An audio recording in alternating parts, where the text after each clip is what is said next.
Card swipe થાય એવી રીતે વાઇફ પણ સ્વાઇપ થશે એની ક્યાં ખબર હતી. હેલ્ધી રિલેશનશિપ જોઈતી હોય તો શું કરવું જોઈએ?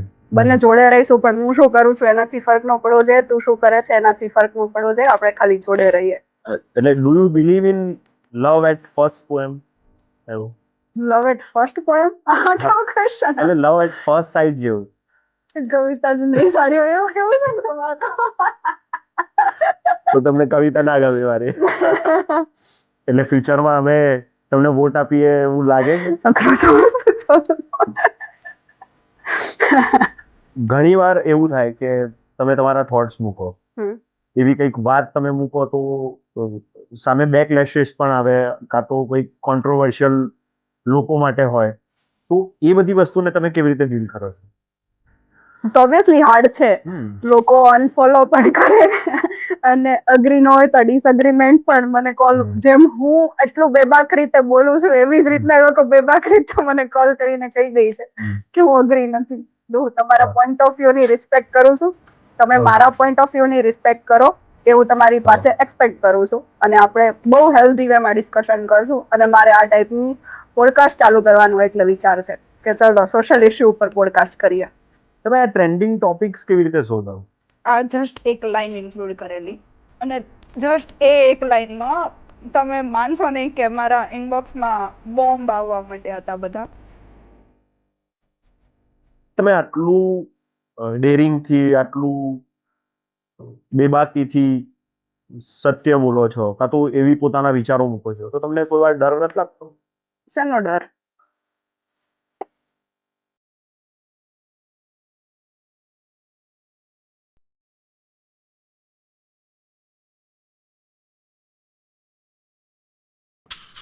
Welcome to the Dhruv Patel Show.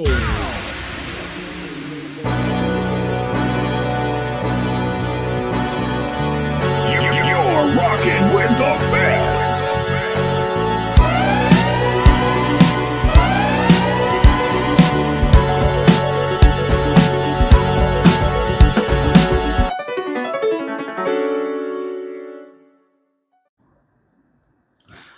નમસ્કાર. આજના ટોક શોમાં અમારી સાથે છે શબ્દોની જાદુગર અને સત્યની રાહી. એની કલમ અને વિચારો એક નવી શાહી. સૌંદર્યમાં સાદગી અને આંખોમાં તેજ, જેના હૃદયમાં ઉદારતા અને વાણીમાં છે વેગ. આજના સોશિયલ મીડિયાના જમાનામાં સોશિયલ મીડિયાને પોતાની શક્તિ બનાવીને લોકો સુધી જે પોતાના વિચાર પહોંચાડે છે, લોકો જેને દિલથી સાંભળે છે, સોશિયલ મીડિયામાં અત્યારે જેના વિચારો વાયરલ છે, સોશિયલ ઇશ્યુઝ અને હોટ ટોપિક ઉપર જે નિડરતાથી બોલે છે, જેમને 21 વર્ષની ઉંમરમાં તારા પંથે નામની નોવેલ પબ્લિશ કરી, ત્યારથી જ પોતાના વિચારોને લખતા અને લોકો સુધી પહોંચાડતા ગયા છે. Let's welcome novel writer, poet, content creator, social media icon મનસ્વી ડોબરિયા. કેમ છો? મજામાં? Thank you so much. Really ખરેખર મસ્ત ઇન્ટ્રોડક્શન હતું. તમને કોઈ કીધું છે કે તમારી આંખો તમારા લખાણ જેટલી જ સુંદર છે? ઓબ્વિયસલી ઘણા બધા એવું કહે છે, કમેન્ટ્સ પણ એટલી આવે છે અને મેસેજ તો બહુ બધા આવે છે. તો વાત કરીએ કે તમે જે લખવાને પોતાનું હથિયાર બનાવ્યું, તમે જે સોશિયલ ઇશ્યુઝ અને અવેરનેસની વાત કરો છો, તો આ જર્નીની શરૂઆત કેવી રીતે થઈ?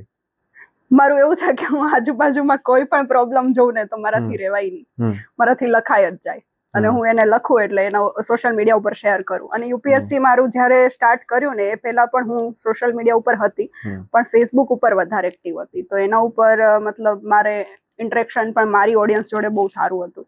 ઇન્સ્ટાગ્રામ ઉપર હું યુપીએસસી પછી આવી અને એ પછી મેં સ્ટાર્ટ કર્યું. એટલે એના પહેલા પણ લોકો મને એવી રીતે ઓળખતા જ હતા કે આ મતલબ આવી રીતે લખે છે અને કોઈ પણ એ ટાઈપના થોટ્સ મતલબ શેર કરે છે, એટલે લોકો મને એવી રીતે ઓળખતા હતા. અને એ જ રીઝન હતું મારે યુપીએસસી સ્ટાર્ટ કરવાનું, પણ એ જ રીઝન હતું કે મારે કંઈક ચેન્જ લાવવો છે. ઘણી વાર એવું થાય કે તમે તમારા થોટ્સ મૂકો, તો ઘણી વાર એવી કંઈક વાત તમે મૂકો તો સામે બેકલેશેસ પણ આવે, કાં તો કોઈ કોન્ટ્રોવર્શિયલ લોકો માટે હોય, તો એ બધી વસ્તુને તમે કેવી રીતે ડીલ કરો છો? હું તમને કહું, અત્યારનો હમણાં જ મતલબ થોડા ટાઈમ પહેલા મેં એક ટોપિક મૂક્યો હતો, પાર્ટનર સ્વેપિંગ. એના ઉપર જ્યારે મેં વાત કરી ને ત્યારે મને ડીએમમાં એવા મેસેજ આવતા હતા, મતલબ અમુક લોકોના તો એવી ધમકી પણ આવી કે હવે તું જોઈ લેજે, મતલબ તમને આ વિશ્વાસ નહીં આવે પણ આ Okay. સાચું છે હમ. કે લોકો ધમકી આપતા પણ મેસેજ કરે છે. પણ મને એમાં લગભગ એવું જ લાગે કે એટલું ઇમ્પોર્ટન્ટ નથી, એટલે હું આને ઇગ્નોર જ કરું છું. અને મને ખરેખર એટલો ફરક નથી પડતો.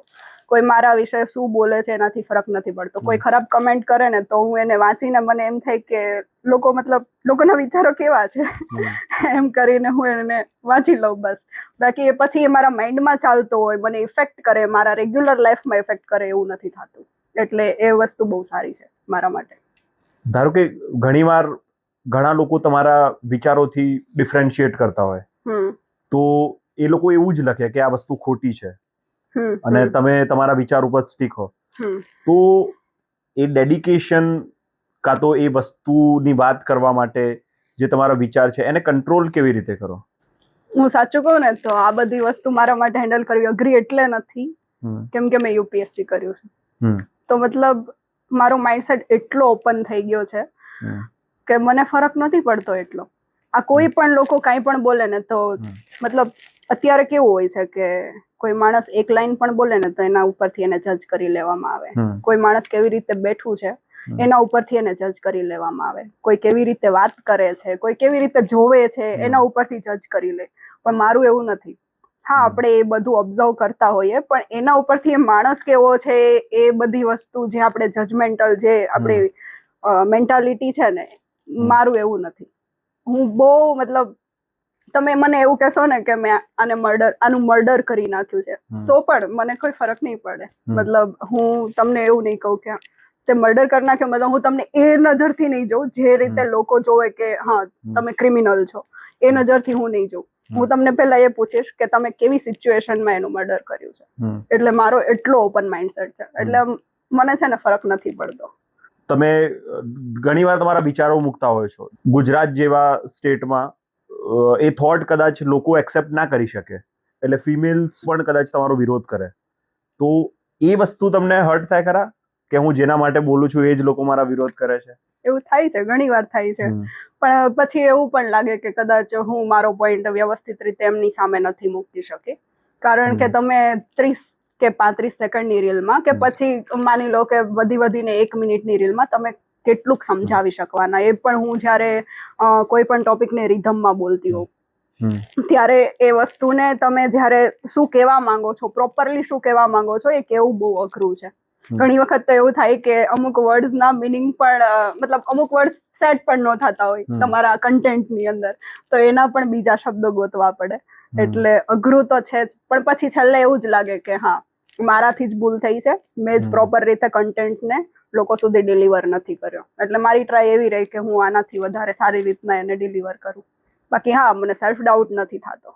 એ બાબતે હું બહુ ક્લિયર છું. મારા વિચારો માટે હું બહુ ક્લિયર છું કે હું જે પણ બોલું છું એ હું સાચું બોલું છું, વ્યવસ્થિત બોલું છું, નિડરતાથી બોલું છું. મને કોઈની બીક પણ નથી લાગતી એ બાબતે. મારે એ પૂછવું છે કે બે પાર્ટનરનું રિલેશન વધારે હેલ્ધી રીતે ચાલે આગળ લાઈફ, તો એના માટે શું કરવું જોઈએ? મને એવું લાગે કે બે પાર્ટનરની લાઈફ વધારે બેસ્ટ રીતે ચાલે ને એનો બેસ્ટ રસ્તો છે કોમ્યુનિકેશન. પહેલા તો તમે બંને એકબીજાની જોડે છો એનું પણ મેઇન રીઝન એ જ છે કે તમે કોમ્યુનિકેટ કર્યું છે, ત્યારે તમે એટલા એકબીજાને સમજ્યા છે અને જોડે છો. પછી થોડો ટાઈમ પછી કોઈ ઇશ્યુ આવે છે તો મને લાગે છે કે ત્યારે પણ આપણે કમ્યુનિકેટ જ કરવું જોઈએ એ વસ્તુને. અને જો સામેવાળો પર્સન એ વસ્તુને લઈને એટલો સિરિયસ નથી, એફર્ટ્સ નથી નાખતો, ધારો કે મને કોઈ વસ્તુથી પ્રોબ્લેમ છે પણ સામેવાળાને કોઈ ફરક જ નથી પડતો, તો એ હેલ્ધી રિલેશન ક્યારેય ન બની શકે. તો તમે રોંગ જગ્યાએ છો. ફરક તો પડવો જ જોઈએ ને, ત્યારે જ તમે જોડે છો. બાકી અત્યારે ઘણા રિલેશનમાં એવું હોય ને કે ફરક ન પડવો જોઈએ. બંને જોડે રહીશું પણ હું શું કરું છું એનાથી ફરક ન પડવો જોઈએ, તું શું કરે છે એનાથી ફરક ન પડવો જોઈએ, આપણે ખાલી જોડે રહીએ. તો હું એ ટાઈપની નથી અને એમાં માનતી પણ નથી. ઘણીવાર તમને એવું થાય કે તમે એઝ એ રાઇટર તમે બહુ જ બધું લિબરલ વિચારી શકો કાં તો બહુ એક્સ્ટ્રીમ સુધી વિચારી શકો, પણ એને બોલવા માટે તમને એવું થાય કે આ બોલીશ તો લોકો સહન નહીં કરી શકે, તો એવી વસ્તુ તમે હજુ ના બોલી હોય. હા, અને તમને લાગે છે કે તમે ફ્યુચરમાં કદાચ એ બોલી શકશો? પાર્ટનર સ્વેપિંગ જેવા મુદ્દા ઉપર મેં બોલી લીધું તો મને નથી લાગતું કે એવો કોઈ મુદ્દો છે કે મને બીક લાગી હોય કે નહીં આ બોલું કે ના બોલું. એવું બની શકે કે હજુ મારા ધ્યાનમાં કોઈ એવો ટોપિક નથી આવ્યો, અને મોસ્ટલી એવું થાય કે ટોપિક બધા ધ્યાનમાં છે ને આજુબાજુ જોતા હોય, એ લોકો મેસેજ કરતા હોય આજુબાજુ, એટલે જરૂરી નથી હું કાંઈ પણ ટોપિક બોલું તો હું એ સર્કલમાં છું એટલે મને એ ખબર છે. ઘણી વખત એવું હોય કે અમે જે સર્કલમાં છે એમાં એ નથી બનતું, પણ બીજા સર્કલમાં એ બને છે એના કારણે પણ બોલવું પડે છે. તો મારે આ વસ્તુ આના ઉપર એ બી કેવી છે કે પાર્ટનર સ્વેપિંગનું જ્યારે હું બોલી હતી ને ત્યારે ઘણા લોકો મને એવા મેસેજ કરતા હતા કે તમારા ગ્રુપમાં આ વસ્તુ થતી લાગે છે. મતલબ લોકો એટલા જજમેન્ટલ છે કે તમે એની વાત જવા દો, તમે કોઈ પણ વસ્તુ ઉપર બોલો છો, હસબન્ડ ઉપર બોલો છો કે ફ્રેન્ડ્સ ઉપર બોલો છો કે કઈ પણ બોલો છો તો તરત જજ કરી લે કે તમારી જોડે આ વસ્તુ થઈ છે એટલે તમે બોલો છો. પણ જરૂરી નથી હોતું. તમે એને આજુબાજુમાં જોયું છે અને તમને એનાથી પ્રોબ્લેમ છે એટલે પણ તમે બોલી શકો છો. તમે આ ટ્રેન્ડિંગ ટોપિક્સ કેવી રીતે શોધો? કે એટલે વિચારો કે તમને મનમાં આવે ત્યારે તમે? ટ્રેન્ડિંગ ટોપિક્સ મારે શોધવા નથી જવા પડતા, કારણ કે અત્યારે તો એવું છે કે લોકો મને બહુ મેસેજ કરે છે કે મને આ પ્રોબ્લેમ છે, આ પ્રોબ્લેમ છે, તો મને આનું સોલ્યુશન જોઈએ છે, આવું થાય છે, અમારી જોડે આવું થાય છે. પછી ઘણા લોકો છે ને સ્પેશિયલ કાઉન્સિલિંગ માટે આવે છે કે મતલબ આટલું સ્ટ્રેસ છે, આટલું ફ્રસ્ટ્રેશન છે, આટલું ડિપ્રેશન છે, તો તમે કાઉન્સેલિંગ કરો છો? મને આવું પણ લોકો પૂછે છે. પછી અમુક લોકોના મતલબ કોઈ પણ મેસેજ, હું કોઈ પણ રીલ મૂકું ને તો એના રિએક્શનમાં લોકોના મેસેજ આવે. તો હમણાં જ મારે એક મેં રીલ મૂકેલી કે પિયરની વાત, મતલબ જે છોકરી પિયરની વાત માને એ ઘરમાં શાંતિ ક્યારેય ના આવે, એ વાળી મેં રીલ મૂકેલી. અને મને એના ઉપર એકનો મેસેજ આવેલો, એક બેન હતા એનો, એ પોતે વર્કિંગ વુમન છે, અને એનો મને મેસેજ આવેલો કે મેં તમારી એ રીલ જોઈ અને એક મારા સાસુએ મને આ રીલ મોકલી હતી. તમે વાત સાંભળો ખાલી, કે એના સાસુએ એને ફેમિલી ગ્રુપમાં એ રીલ મોકલી, અને એ જે બેન છે ને એને મેરેજને 4 વર્ષ થયા છે, એના હસબન્ડ જોડે એને ફિઝિકલ રિલેશન જ નથી. 4 વર્ષથી મેરેજ થયા છે, પોતે વર્કિંગ વુમન છે, 4 વર્ષથી કોઈ ફિઝિકલ રિલેશન જ નથી, અને આને કમાઈને ઘરમાં એને આપવું પડે છે. નો આપે તો એને મારે છે. ડોમેસ્ટિક વાયોલન્સ પણ થાય છે, ઇવન સાસુ સસરાની સામે થાય છે. અને સાસુ સસરા પાછા એમ પણ કહે છે કે છોકરા થાય કે નો થાય કઈ વાંધો નહીં, કોઈ પ્રોબ્લેમ નથી. મતલબ ફિઝિકલ રિલેશન નથી એ એના સાસુ સસરાને પણ ખબર છે, અને સ્ટીલ એ મતલબ, અને એનો મને એ જ મેસેજ હતો કે આવું હતું, એ 4 વર્ષથી ચાલતું હતું, અને તો પણ મેં મારા ઘરે વાત નહોતી કરી, મારા પિયરમાં વાત નહોતી કરી. મેં મારા પિયરમાં હમણાં વાત કરી તો એ કહે કે મને મારા સાસુએ તમારી આ રીલ મોકલી મને, કે જે છોકરી પોતાના પિયરની વાત માને ઘરમાં શાંતિ ક્યારેય ન આવે. એટલે ઓબ્વિયસલી એ રીલ એના માટે તો રોંગ જ સાબિત થાય છે. એના માટે એ છે જ નહીં, એ ટોપિક જ એના માટે નથી. હું કોઈ પણ રીલ મૂકું છું તો ઇન જનરલ મૂકું છું, બરોબર? દરેક માણસની સિચ્યુએશન અલગ હોય, એના માટે અલગ રીતના જ સાબિત થતી હોય. હવે તમે એને રોંગ વેમાં લઈને એને આપો છો તો ઓબ્વિયસલી મેં પણ એમને કીધું કે આ તમારા માટે છે જ નહીં, આ રીલ તમારા માટે છે જ નહીં, અને તમે 4 વર્ષે ઘરે વાત કરી તો તમે આમાં ફોલ્ટમાં જ છો. ઉપરથી એ પાછા એમ પણ કહે છે કે હું રિલેશન એ કંઈ નથી, મને કે સંસ્કાર એવા મળ્યા છે કે રિલેશન તોડવા ન જોઈએ, જોડીને રાખવા જોઈએ. એના કારણે કે હું કાંઈ નથી કરતી અને આવી રીતના મતલબ જે ચાલે છે એ ચલાવું છું, જે મને ખરેખર રોંગ લાગે છે. મતલબ આને સંસ્કાર કહેવાય? મેં હમણાં સંસ્કારની જે રીલ મૂકી ને એનું પણ રીઝન આ છે. મતલબ ટોપિક મને આના ઉપરથી જ મળે છે કે આને સંસ્કાર કહેવાય. સંસ્કાર મતલબ સંસ્કાર કોને કહેવાય? કે જેમાં આપણું પોતાનું પણ માન જળવાય, સામેવાળાનું પણ માન જળવાય. હવે તમે ખાલી સામેવાળાનું માન જાળવો છો અને એ માણસ તમને મારે છે તો એને સંસ્કાર કહેવાય? તમે એની અગેન્સ્ટ કાંઈ જ નથી કરતા તો એને સંસ્કાર કહેવાય? આપણી સોસાયટીમાં એ પ્રોબ્લેમ છે કે તમે કાંઈ જ નહીં બોલો, ઘરમાં આવેલી વહુ કાંઈ જ ન બોલે, બધું તમે જેમ કોઈ એમ માની લે તો એને સંસ્કાર કહેવાય. એને બહુ ડાઈ વહુ કહેવાય. મતલબ તમે જે પણ કોઈ બધું એક્સેપ્ટ કરી લે, કાંઈ બોલે જ નહીં તો એને ડાઈ વહુ કહેવાય. તો આ સાચી વસ્તુ છે? મતલબ મને તો આ સાચી વસ્તુ નથી લાગતી. તમે જે છો એ રીતના રહો એને સાચી વસ્તુ કહેવાય. તમે કોઈ પણ વસ્તુ તમારી જોડે કંઈક મતલબ પ્રોબ્લેમ થાય છે તો એના અગેન્સ્ટ તમે વોઇસ નથી રેઝ કરતા તો પ્રોબ્લેમ તમારામાં છે. તમે એને મંજૂરી આપી દીધી કે તમે મારી જોડે આ રીતના બિહેવ કરી શકો છો. મતલબ એ બેનની જોડે એના હસબન્ડ એવી રીતના એને મારે છે, વાયોલન્સ કરે છે, અને પાછા પોતે વર્કિંગ વુમન છે. મને તો ખરેખર મતલબ હું તમને સાચું કહું છું, મને એ રાતે ઊંઘ જ ના આવી કે મેં આવું જોયું છે, ડોમેસ્ટિક વાયોલન્સ જોયું છે આજુબાજુમાં, પણ એ લોકો વર્કિંગ વુમન નથી હોતા. એટલે મારું તો માનવું એ જ હતું અત્યાર સુધી કે એ ડોમેસ્ટિક વાયોલન્સ ત્યાં જ થાય જ્યાં તમે પોતે ફિનાન્શિયલી ફ્રીડમ તમારી પોતાની છે નહીં, ત્યારે જ થાય, ત્યારે જ તમે ટોલરેટ કરો ને. તો અહીંયા શું કામ ટોલરેટ કરે છે એનું રીઝન એ એવું આપે છે કે મને એવા સંસ્કાર નથી મળ્યા. તો મને અહીંયા રોંગ લાગે છે આ વસ્તુ, કેમ કે અહીંયા સંસ્કારની વાત જ નથી. તમે એ લિમિટ મતલબ મૂકી દીધી, તમે એને એના હાથમાં આપી દીધી તમારી રિસ્પેક્ટને કે તમે એને જેવી મરજી છે એવી રીતના યુઝ કરો, વાંધો નહીં. અને પછી હવે તમે એમ કહેશો કે આટલા ટાઈમથી મારો હસબન્ડ મને મારે છે, તો ખરેખર ફોલ્ટમાં તમે પોતે જ છો. તમે પોતે એને એ મંજૂરી આપી દીધી, એટલે તમે જ ફોલ્ટમાં છો. તમે પોતે રેઇઝ નહીં કરો વોઇસ, તમે પોતે પોતાના માટે સ્ટેન્ડ નહીં લો, તો કંઈ જ નહીં થાય. તો આવી સિચ્યુએશનમાં તો ઓબ્વિયસલી મતલબ ઘરે વાત કરવી જ જોઈએ, અને ઇવન પોતાને પણ પોતાના માટે સ્ટેન્ડ લેવો જોઈએ. તમે પોતે કમાવ છો તો શેના માટે કમાવ છો? મતલબ કોઈ પણ મા બાપ આપણને ભણાવે તો શેના માટે ભણાવે છે? એટલે જ ને કે કોઈ પણ સિચ્યુએશન આવે લાઈફમાં તો આપણે આપણા પોતાના માટે બધું કરી શકીએ, એના માટે જ આપણને ભણાવે. તો અત્યારે એ દરેક વસ્તુ ચલાવી લે છે, તો ઓબ્વિયસલી બધું મને તો એ રોંગ જ લાગે છે. મારી રિલે એમના માટે તો રોંગ જ છે. એને ઘરે વાત કરવી જોઈએ, એના માટે સ્ટેન્ડ લેવું જોઈએ, અને એ વસ્તુ ટોલરેટ બિલકુલ ના કરવી જોઈએ.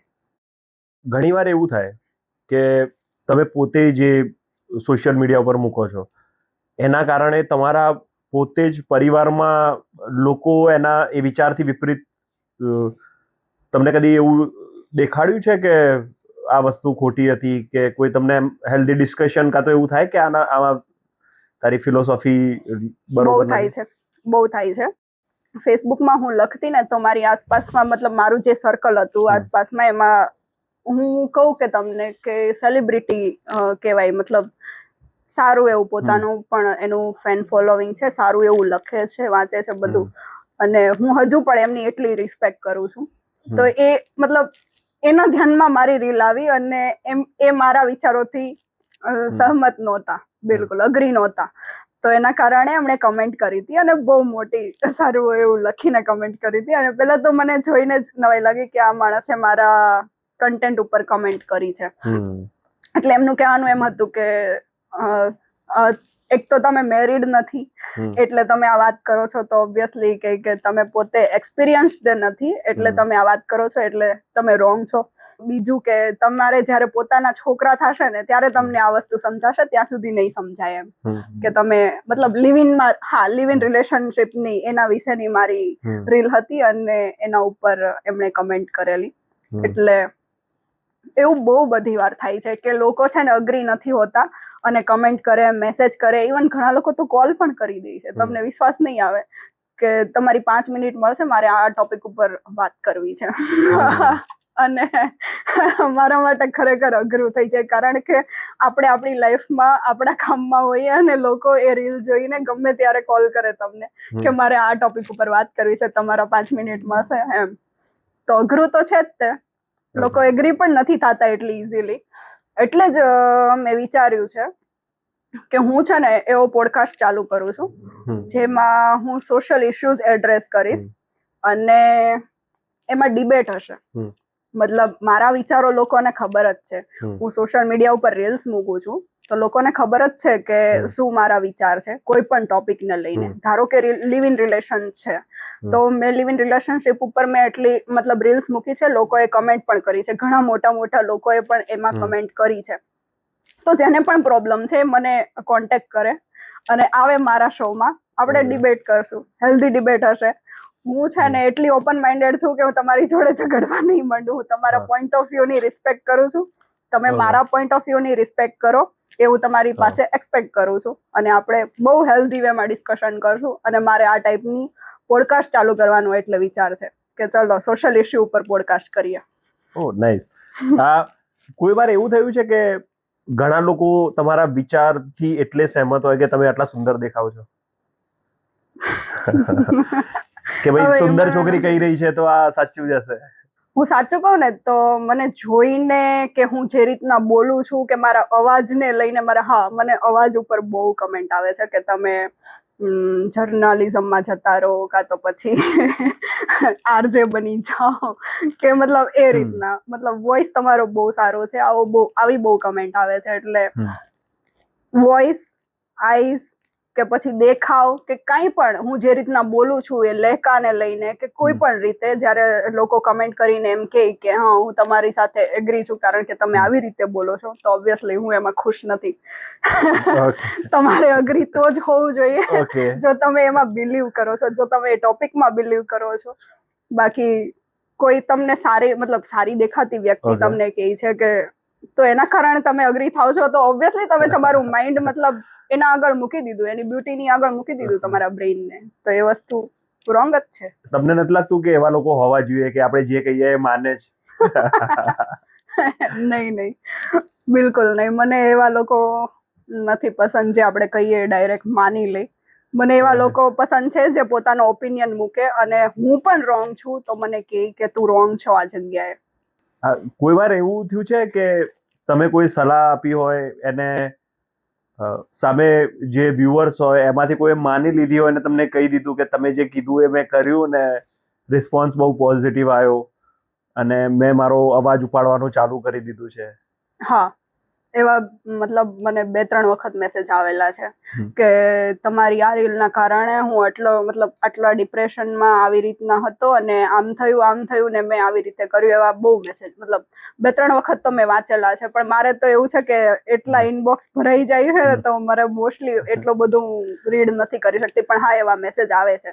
હું જ્યારે પણ ઇન્ટરેક્ટિવ સ્ટોરી મૂકું કે ચાલો આપણે વાત કરીએ ત્યારે પણ લોકો એવી રીતના કહેતા હોય, મતલબ ક્વેશ્ચન પૂછવાની જગ્યાએ એ લોકો અપ્રિશિએશન આપતા હોય કે તમે જે રીતના મૂકો છો, બધો કન્ટેન્ટ મૂકો છો એના કારણે અમારી લાઈફમાં આટલો પોઝિટિવ ઇમ્પેક્ટ આવે છે. તો એ ટાઈમે ખરેખર એમ થાય પેલી નેગેટિવ કમેન્ટ્સ છે ને એ કાંઈ મેટર નથી કરતી. જે લોકો સહમત નથી, એગ્રી નથી કે એવી રીતે બોલે છે કે કાંઈ પણ કહે છે કે ઘણા લોકો મતલબ તમે બિલીવ નહીં કરો પણ મારા પોતાના જ ક્લોઝ સર્કલના લોકો મારા ઘણા બધા કન્ટેન્ટને જોઈને મને અનફોલો કરી દે છે. અને મને ઇફેક્ટ કરતા લોકો મતલબ એટલા નજીકના લોકો છે કે એ લોકો મારો કન્ટેન્ટ જોઈને એવું મને કોલ કરીને પણ કહે છે કે મેં એક્સપેક્ટ નહોતું કર્યું કે તું આ બાબતમાં આવી રીતના બોલીશ. અને મને પ્રોપર મારા મોઢા ઉપર કહે છે કે હું તને અનફોલો કરું છું. તો ઓબ્વિયસલી હાર્ડ છે. લોકો અનફોલો પણ કરે અને અગ્રી ન હોય તો ડિસઅગ્રીમેન્ટ પણ મને કોલ, જેમ હું આટલું બેબાક રીતે બોલું છું એવી જ રીતના એ લોકો બેબાક રીતે મને કોલ કરીને કહી દે છે કે હું અગ્રી નથી. તમે પોતે તમારા વિચાર મૂકો છો એ બહુ સાહસની વાત છે. બહુ જ બધી મહિલાઓ ગુજરાતમાં એવી હોય છે કે પોતાનો વિચાર મૂકવાનો એમને અધિકાર નથી હોતો, કાં તો નથી મળી શકતો, કાં તો અભાવ હોય છે. પણ તમે ઘણીવાર એવી વાતો તમે આટલું સ્ટ્રોંગલી મૂકો છો તો તમને ઘણીવાર એવું થાય કે આ ભણેલા લોકો છે જે આટલા હોશિયાર હું સમજતી હતી એ લોકો પણ અંદરથી અલગ જ નીકળ્યા ને એ મારી વાતને સમજી ના શક્યા ને એ કંઈક એવી વાત કરી દે, તમને એવું લાગે કે આ તો આખો સમાજ જ આવા લોકોથી ભરેલો છે? મને એવું નથી લાગતું કે હું જે બોલું છું એના માટે બહુ સાહસની જરૂર છે, કેમ કે મારા માટે નોર્મલ છે. હું પહેલેથી આવી જ છું કે મને કોઈ પણ વસ્તુ ખોટી લાગે છે તો હું એને આટલી જ મતલબ નિડરતાથી, આટલી જ બેબાક રીતે મૂકી દઉં છું, કહી દઉં છું. અને મને એના કોન્સિક્વન્સીસ પણ મળે છે પણ એનાથી મારામાં કંઈ ફરક નથી આવતો. હું વધારે સ્ટ્રોંગ રીતે બીજી વખત મૂકું છું. તો મારા એ પોઈન્ટ ઓફ વ્યૂ બહુ ક્લિયર છે કે જે રોંગ છે એ રોંગ જ છે, જે રાઈટ છે એ રાઈટ જ છે. અને એના માટે જે રોંગ છે એના માટે આપણે સ્ટેન્ડ લેવું જ જોઈએ. અને એમનેમ સિચ્યુએશન ચેન્જ ક્યારેય નહીં થાય. આપણે આપણા માટે સ્ટેન્ડ લેવો જ પડશે. હું તમને સાચી વાત કહું, મને બહુ લોકો એમ કહે છે કે તું મતલબ હું જે યુપીએસસી કરતી હતી આ મતલબ મારા મેરેજ કર્યા પછી મેં યુપીએસસી સ્ટાર્ટ કર્યું હતું. અને હું તમને આ સાચી વાત કહું હમ. કે હું મેરેજ મારા થયા ત્યારે મારું માસ્ટરનું પાછળનું જે 6 મહિનાનું જે લાસ્ટ સેમ હોય એ બાકી હતું. અને ત્યારે મને એમ જ કહેવામાં આવ્યું હતું, મતલબ ઘરેથી, મારા સસરાના ઘરેથી એવું જ કહેવામાં આવ્યું હતું કે હવે આગળના 6 મહિના કરવાની જરૂર નથી, એમ કે આટલું આપણે ભણ્યા છીએ બહુ છે, આમે અમારે તારી પાસે જોબ કરાવવી નથી, તો એ કહે કે આગળનું એટલું ભણવાની જરૂર નથી. તો હવે ત્યારે મેં ડાયરેક્ટ એવું કહી દીધું હોત કે હા કાંઈ વાંધો નહીં, કે પછી હું થોડીક પણ એવી મતલબ બી હોત કે નહીં હવે હું શું કરું, એમણે તો મને ના પાડી છે તો મારે હવે શું કરવું જોઈએ, એ રીતના હું વિચારતી હોત તો ઓબ્વિયસલી કંઈક પ્રોબ્લેમ આવ્યો હોત. પણ એમણે મને આવું કીધું ને તો હું મતલબ એટલું મારા માઇન્ડમાં એટલું એવી રીતના મતલબ પહેલેથી બનેલું છે કે મેં એમને ડાયરેક્ટ એ જ કીધું કે મારા મમ્મી પપ્પાએ મને આટલું અત્યાર સુધી ભણાવી છે તો ઓબ્વિયસલી ઘરમાં બેસવા માટે મને નથી ભણાવી, તો હું આ 6 મહિના તો પૂરા કરીશ જ અને મારે જોબ કરવી જ છે, હું એના માટે જ ભણું છું. તો એ મેં જે જવાબ આપ્યો ને એ પછી ક્યારેય એ ક્વેશ્ચન નથી ઉઠ્યો કે તારે નથી ભણવાનું. એ પછી હું વડોદરા, મતલબ હું MS યુનિવર્સિટીમાં માસ્ટર કરતી હતી, તો હું સુરત આવી. એ પછી હું 6 મહિના વડોદરા રહીને મેં ભણ્યું. તો મતલબ જેને બિલકુલ ભણાવવી નહોતી અને એની જગ્યાએ તમે વડોદરા રહીને ભણો છો, ખાલી શનિ રવિ અહીંયા ઘરે આવો છો, એવી રીતે 6 મહિના કાઢો છો, તો એ ક્યારે પોસિબલ થાય? તમે પોતાના માટે સ્ટેન્ડ લો તો જ પોસિબલ થાય. તો લોકો ઘણી વખત મને એમ કે તું બહુ લકી છે કે તું હજી ભણે છે, મતલબ કે 6 મહિના મેં ભણ્યા એ પછી મેં UPSC સ્ટાર્ટ કર્યું. તો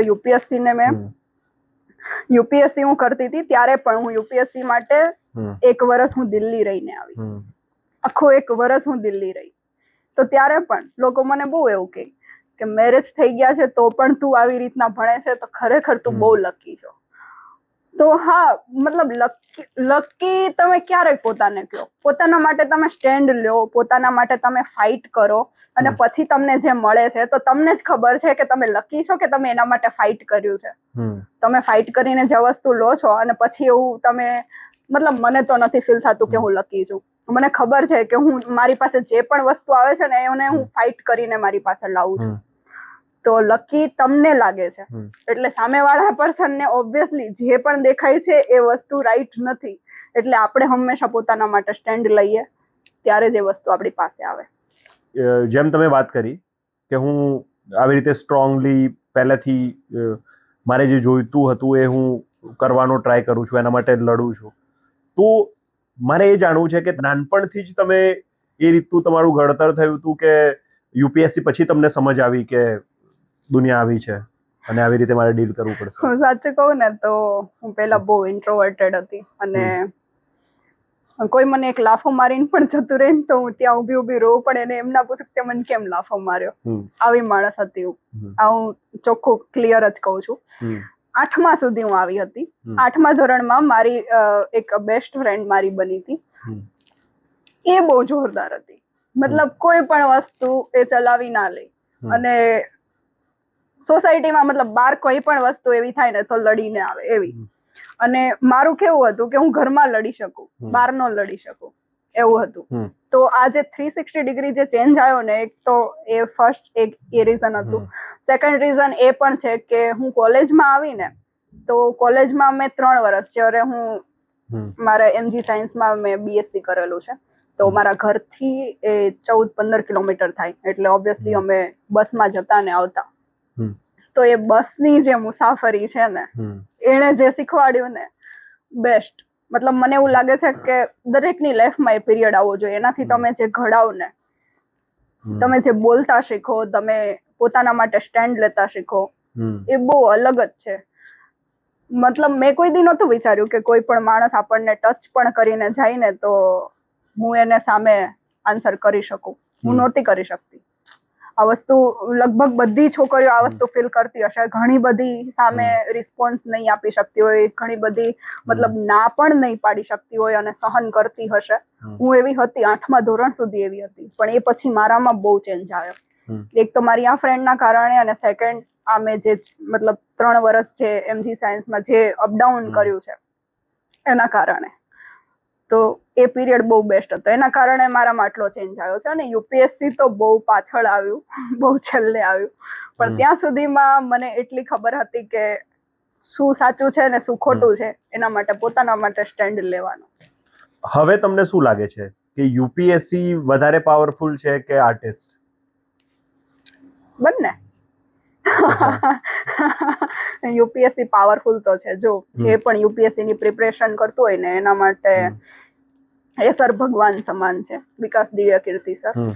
તો હું તમને એમ કહી શકું કે એ માણસ ફર્સ્ટ એવા છે જેના વિચારોએ મને કંઈક ઇન્ફ્લુએન્સ કર્યું. બાકી મને મોસ્ટલી લોકોના કેવા રોલ મોડલ હોય કે આ એક્ટર મારો રોલ મોડલ છે, આ એક્ટ્રેસ મારી રોલ મોડલ છે, મારે આના જેવું બનવું છે, આ બહુ સારી લાગે છે, મતલબ લોકો ઓબ્સેસ્ડ હોય, ફેન હોય. એ વસ્તુ મારામાં નથી. મતલબ કોઈ પણ મને એટલું ઇફેક્ટ ન કરી શકે. તો ફર્સ્ટ એ પર્સનાલિટી છે વિકાસ દિવ્ય કીર્તિ સર, જેણે મને એટલી અફેક્ટ કરી. અને એ માણસ એવું કહે કે તમે ભલે યુપીએસસી કરો ને તો એ પછી તમે કાંઈ નહીં કરો ને તો જે પણ ફિલ્ડમાં જાશો ને ત્યાં તમે ધૂમ મચાવી દેશો. ઓકે. અને એમનું કહેવાનું એ પણ છે કે દરેક માણસે એક વખત તો આખો યુપીએસસી નો જે સિલેબસ છે એ આખો મતલબ પોતાની શું કહેવાય, એક વખત એ રીડ કરવો જોઈએ, એ જર્નીમાંથી પસાર થવું જોઈએ. તો એના કારણે આપણી પર્સનાલિટીમાં જે ચેન્જ આવે ને બહુ જોરદાર આવે. મારું માઇન્ડસેટ હું કહી શકું કે આટલું મતલબ જે ઓપન થયું, હું આટલી જજમેન્ટલ નથી, એનું રીઝન એક નહીં, સૌથી મોટું રીઝન હું આને કહી શકું કે યુપીએસસી જ છે, જેના કારણે મને શું સાચું છે શું ખોટું છે, અને એ પણ છોડીને સાચું અને ખોટાની વચ્ચેનું પણ કોઈ વસ્તુ હોય કે જેમાં તમને દેખાય છે ખોટું અને તમારા મુજબ એ સાચું છે, પણ એ છતાંય એ સાચું પણ હોઈ શકે અને ખોટું પણ હોઈ શકે. એ બંને રીતે એને જોઈ શકાય. તો એ આખો જે નજરિયો મારો ચેન્જ થયો યુપીએસસી ના કારણે. તમે તારા પંથે જે બુક લખી હતી, તો એના પાછળનું ઇન્સ્પિરેશન શું હતું? એટલે કોના પંથે? તારા પંથે ઓબ્વિયસલી મેં 21 વર્ષે તો મેં એને પબ્લિશ કરી છે. તો તમે વિચાર કરો કે 18, 19 ને 20 વર્ષે, મતલબ એ એજમાં મેં એને લખેલી છે. તો ત્યારે મને પૂછ્યું હોત ને કે આનું શું ઇન્સ્પિરેશન હતું, તો હું તમને એમ જ કહેત કે મને એક સપનું આવ્યું અને એ સપનામાં મને મારી સ્ટોરીનો ક્લાઇમેક્સ મળ્યો અને એ પછી મેં એને એ સપનું જ મેં આની અંદર ઉતાર્યું છે. પણ હું અત્યારે જોઉં તો મને એવું લાગે કે આર્ટિસ્ટનું દિમાગ, મતલબ તમે સૂતા છો ને તો પણ એટલું જ ક્રિએટિવલી વર્ક કરતું હોય. મતલબ મને સપના પણ એટલા ક્રિએટિવ આવે. તો મારા ભાઈ બહેન પણ સાંભળીને મને એમ જ કહે કે તારા સપનાનું લેવલ અલગ જ હોય, કારણ કે ઇમેજિનેશન લેવલ એક અલગ વસ્તુ છે. તો એઝ અ આર્ટિસ્ટ ઓબ્વિયસલી ત્યારે મને એક સપનું આવેલું અને એ મારો ક્લાઇમેક્સ છે મારી સ્ટોરીનો. મારે આ બુક જે છે તારા પંથે, એનો ક્લાઇમેક્સ એ સપનું છે અને એની આજુબાજુ મેં બધા કેરેક્ટરને મારી રીતે ડેવલપ કર્યા છે અને એ આખી નોવેલ બનાવી છે. તમને સૌથી વધારે લખવું શું ગમે, પોએટ્રી કે નોવેલ? અત્યારે હું કહું કે પોએટ્રી વધારે ગમે છે, કારણ કે શોર્ટ ટાઈમમાં લખી શકું છું. અત્યારે એટલો ટાઈમ નથી મળે એમ કે હું બેસીને કોઈ નોવેલ લખું. અને પોએટ્રી ગમવાનું એક એ રીઝન એ પણ છે કે બહુ જલ્દી હું મારે જે કેવું છે ને એ લોકો સુધી પહોંચાડી શકું છું. અને નોવેલને આખું લખતા લોકો સુધી પહોંચાડતા બહુ ટાઈમ લાગી જાય, 2-3 વર્ષ લાગી જાય. એટલું બધું પેશન્સ નથી મારામાં, એટલે ઓબ્વિયસલી મને પોએટ્રી ગમે છે. ઓકે. કોઈ વાર એવું થયું છે કે કોઈ તમને ઇમ્પ્રેસ કરવા પોએટ્રી લખી હોય અને સામે શું જવાબ હતો તમારો? એવું થયું છે, ઘણી વખત થયું છે. પણ મને મેસેજમાં મોસ્ટલી આવ્યું છે, મતલબ મને ફેસ ટુ ફેસ તો કોઈ પોએટ્રી કરી હોય એવું તો બન્યું નથી. કોઈ વાર એવું, અગર કોઈ તમારા સામે પોએટ્રી કરે તો તમને શું લાગે છે, કામ કરી જશે ખરા ઇમ્પ્રેસ કરવા માટે કોઈ લખે? ડિપેન્ડ કરે, પર્સન વાઇઝ ડિપેન્ડ કરે, બધી સિચ્યુએશન ઉપર ડિપેન્ડ કરે. ઓકે. મેં તમારા માટે એક પોએટ્રી લખી છે. ઓકે. તમારે સાંભળ્યો તો હું સંભળાવું, હા બાકી હા હા બોલો, વાંધો નહીં. મેં આમ પણ ફેસ ટુ ફેસ કોઈના મતલબ કોઈએ મારા માટે લખ્યું હોય ને મેં ફેસ ટુ ફેસ સાંભળ્યું હોય એવું તો નથી બન્યું આજ સુધી. મતલબ લોકો મને મેસેજ કરીને ઓબ્વિયસલી પોએટ્રી આપે છે, કરે છે, અને શબ્દો એક પર્સન તો છે મારે જે હું મતલબ કોઈ પણ સ્ટોરી મૂકું ને તો એની 2 લાઈન હોય જ અને બહુ ક્રિએટિવ હોય. મતલબ જોઈને મને પણ ક્રિએટિવિટી આવે, એટલે એવા લોકો છે, પણ એ બધા મેસેજ કરીને કહે છે. ફેસ ટુ ફેસ હજુ તો કોઈ કીધું નથી, તો ઓબ્વિયસલી બોલો. તમારા માટે લખી છે, उसकी कलम से इश्क बरसता रहा, हर लफ्ज में कोई ख्वाब चमकता रहा, कभी चुपके से दिल की हलचल लिखी, कभी जज्बातों की बारिश में बहती दिखी, सच और हौसले की वो मिसाल है, मनस्वी की कलम एक जान है, अल्फाज उसके जैसे एक नया आसमान है, मनस्वी की बातें उसकी पहचान है, उसकी आंखों में दिखती प्रेम और इनकलाब की मशाल है, मनस्वी की कलम उसकी जान है. વાહ, તમને ગમી? ખરેખર મસ્ત લખી. તમે એવું ના કહેતા હું ઇમ્પ્રેસ થઈ ગઈ. ના, ખરેખર સારી લખી છે. હિન્દીમાં મેં એક જ પોયમ લખી છે અને એ વુમન્સ ડે ઉપર મેં શેર કરી હતી. ઓ નાઇસ. બાકી હું ગુજરાતીમાં મોસ્ટલી લખું છું. તમે હિન્દીમાં લખીને સંભળાવી, ગમી મને, ખરેખર ગમી. આની પ્રેરણા તમને સાંભળીને, તમને જોઈને મને એવું થયું કે કંઈક લખવું જોઈએ. તમને ગમી ને? ઓબ્વિયસલી. તમને તમારા શબ્દો પર નથી એટલો વિશ્વાસ. મને તો છે ને. તો પછી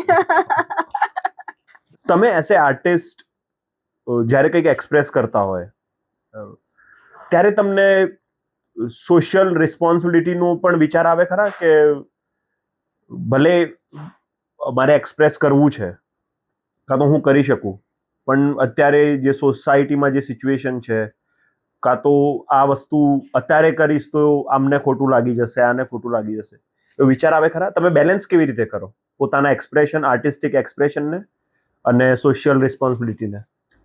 મને એવી રીતના કોઈને ખોટું લાગી જાય ને એવો તો ક્યારેય વિચાર નથી આવ્યો, પણ મને સોશિયલ રિસ્પોન્સિબિલિટી તમે જે કહો છો ને એનો ખરેખર વિચાર આવે છે. કારણ કે જેમ તમારા ફોલોઅર્સ વધે, લોકો તમારી વાતમાં એક્સેપ્ટન્સ આપે અને તમારા વાતથી આટલા ઇન્ફ્લુઅન્સ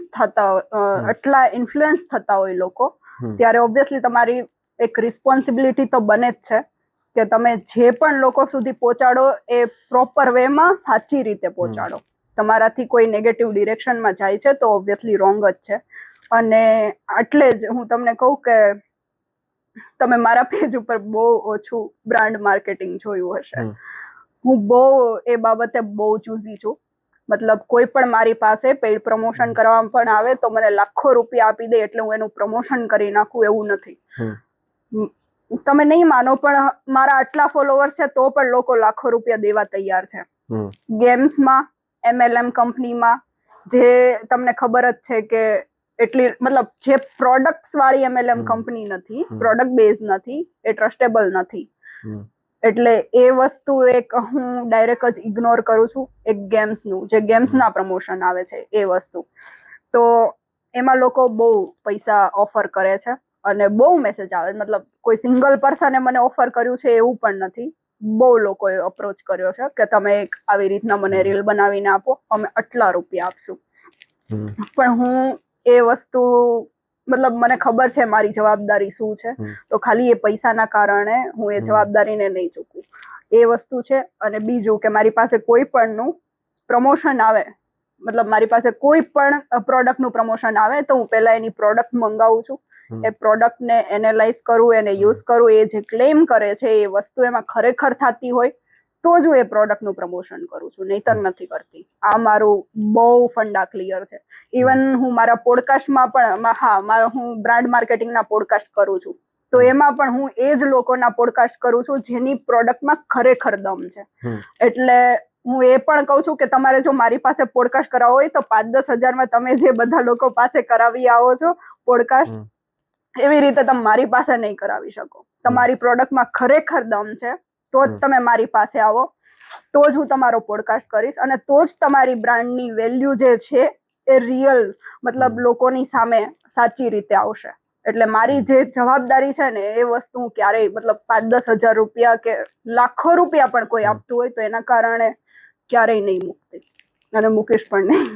અચ્છા, કોઈ વાર તમને કોઈ એવું કે ગુજરાતી ફિલ્મ કરવાની છે, કાં તો ગુજરાતી ફિલ્મની કોઈ ઓફર કે એવું આવ્યું છે ખરા? ગુજરાતી નહીં પણ મને હિન્દી વેબ સિરીઝની ઓફર આવેલી છે.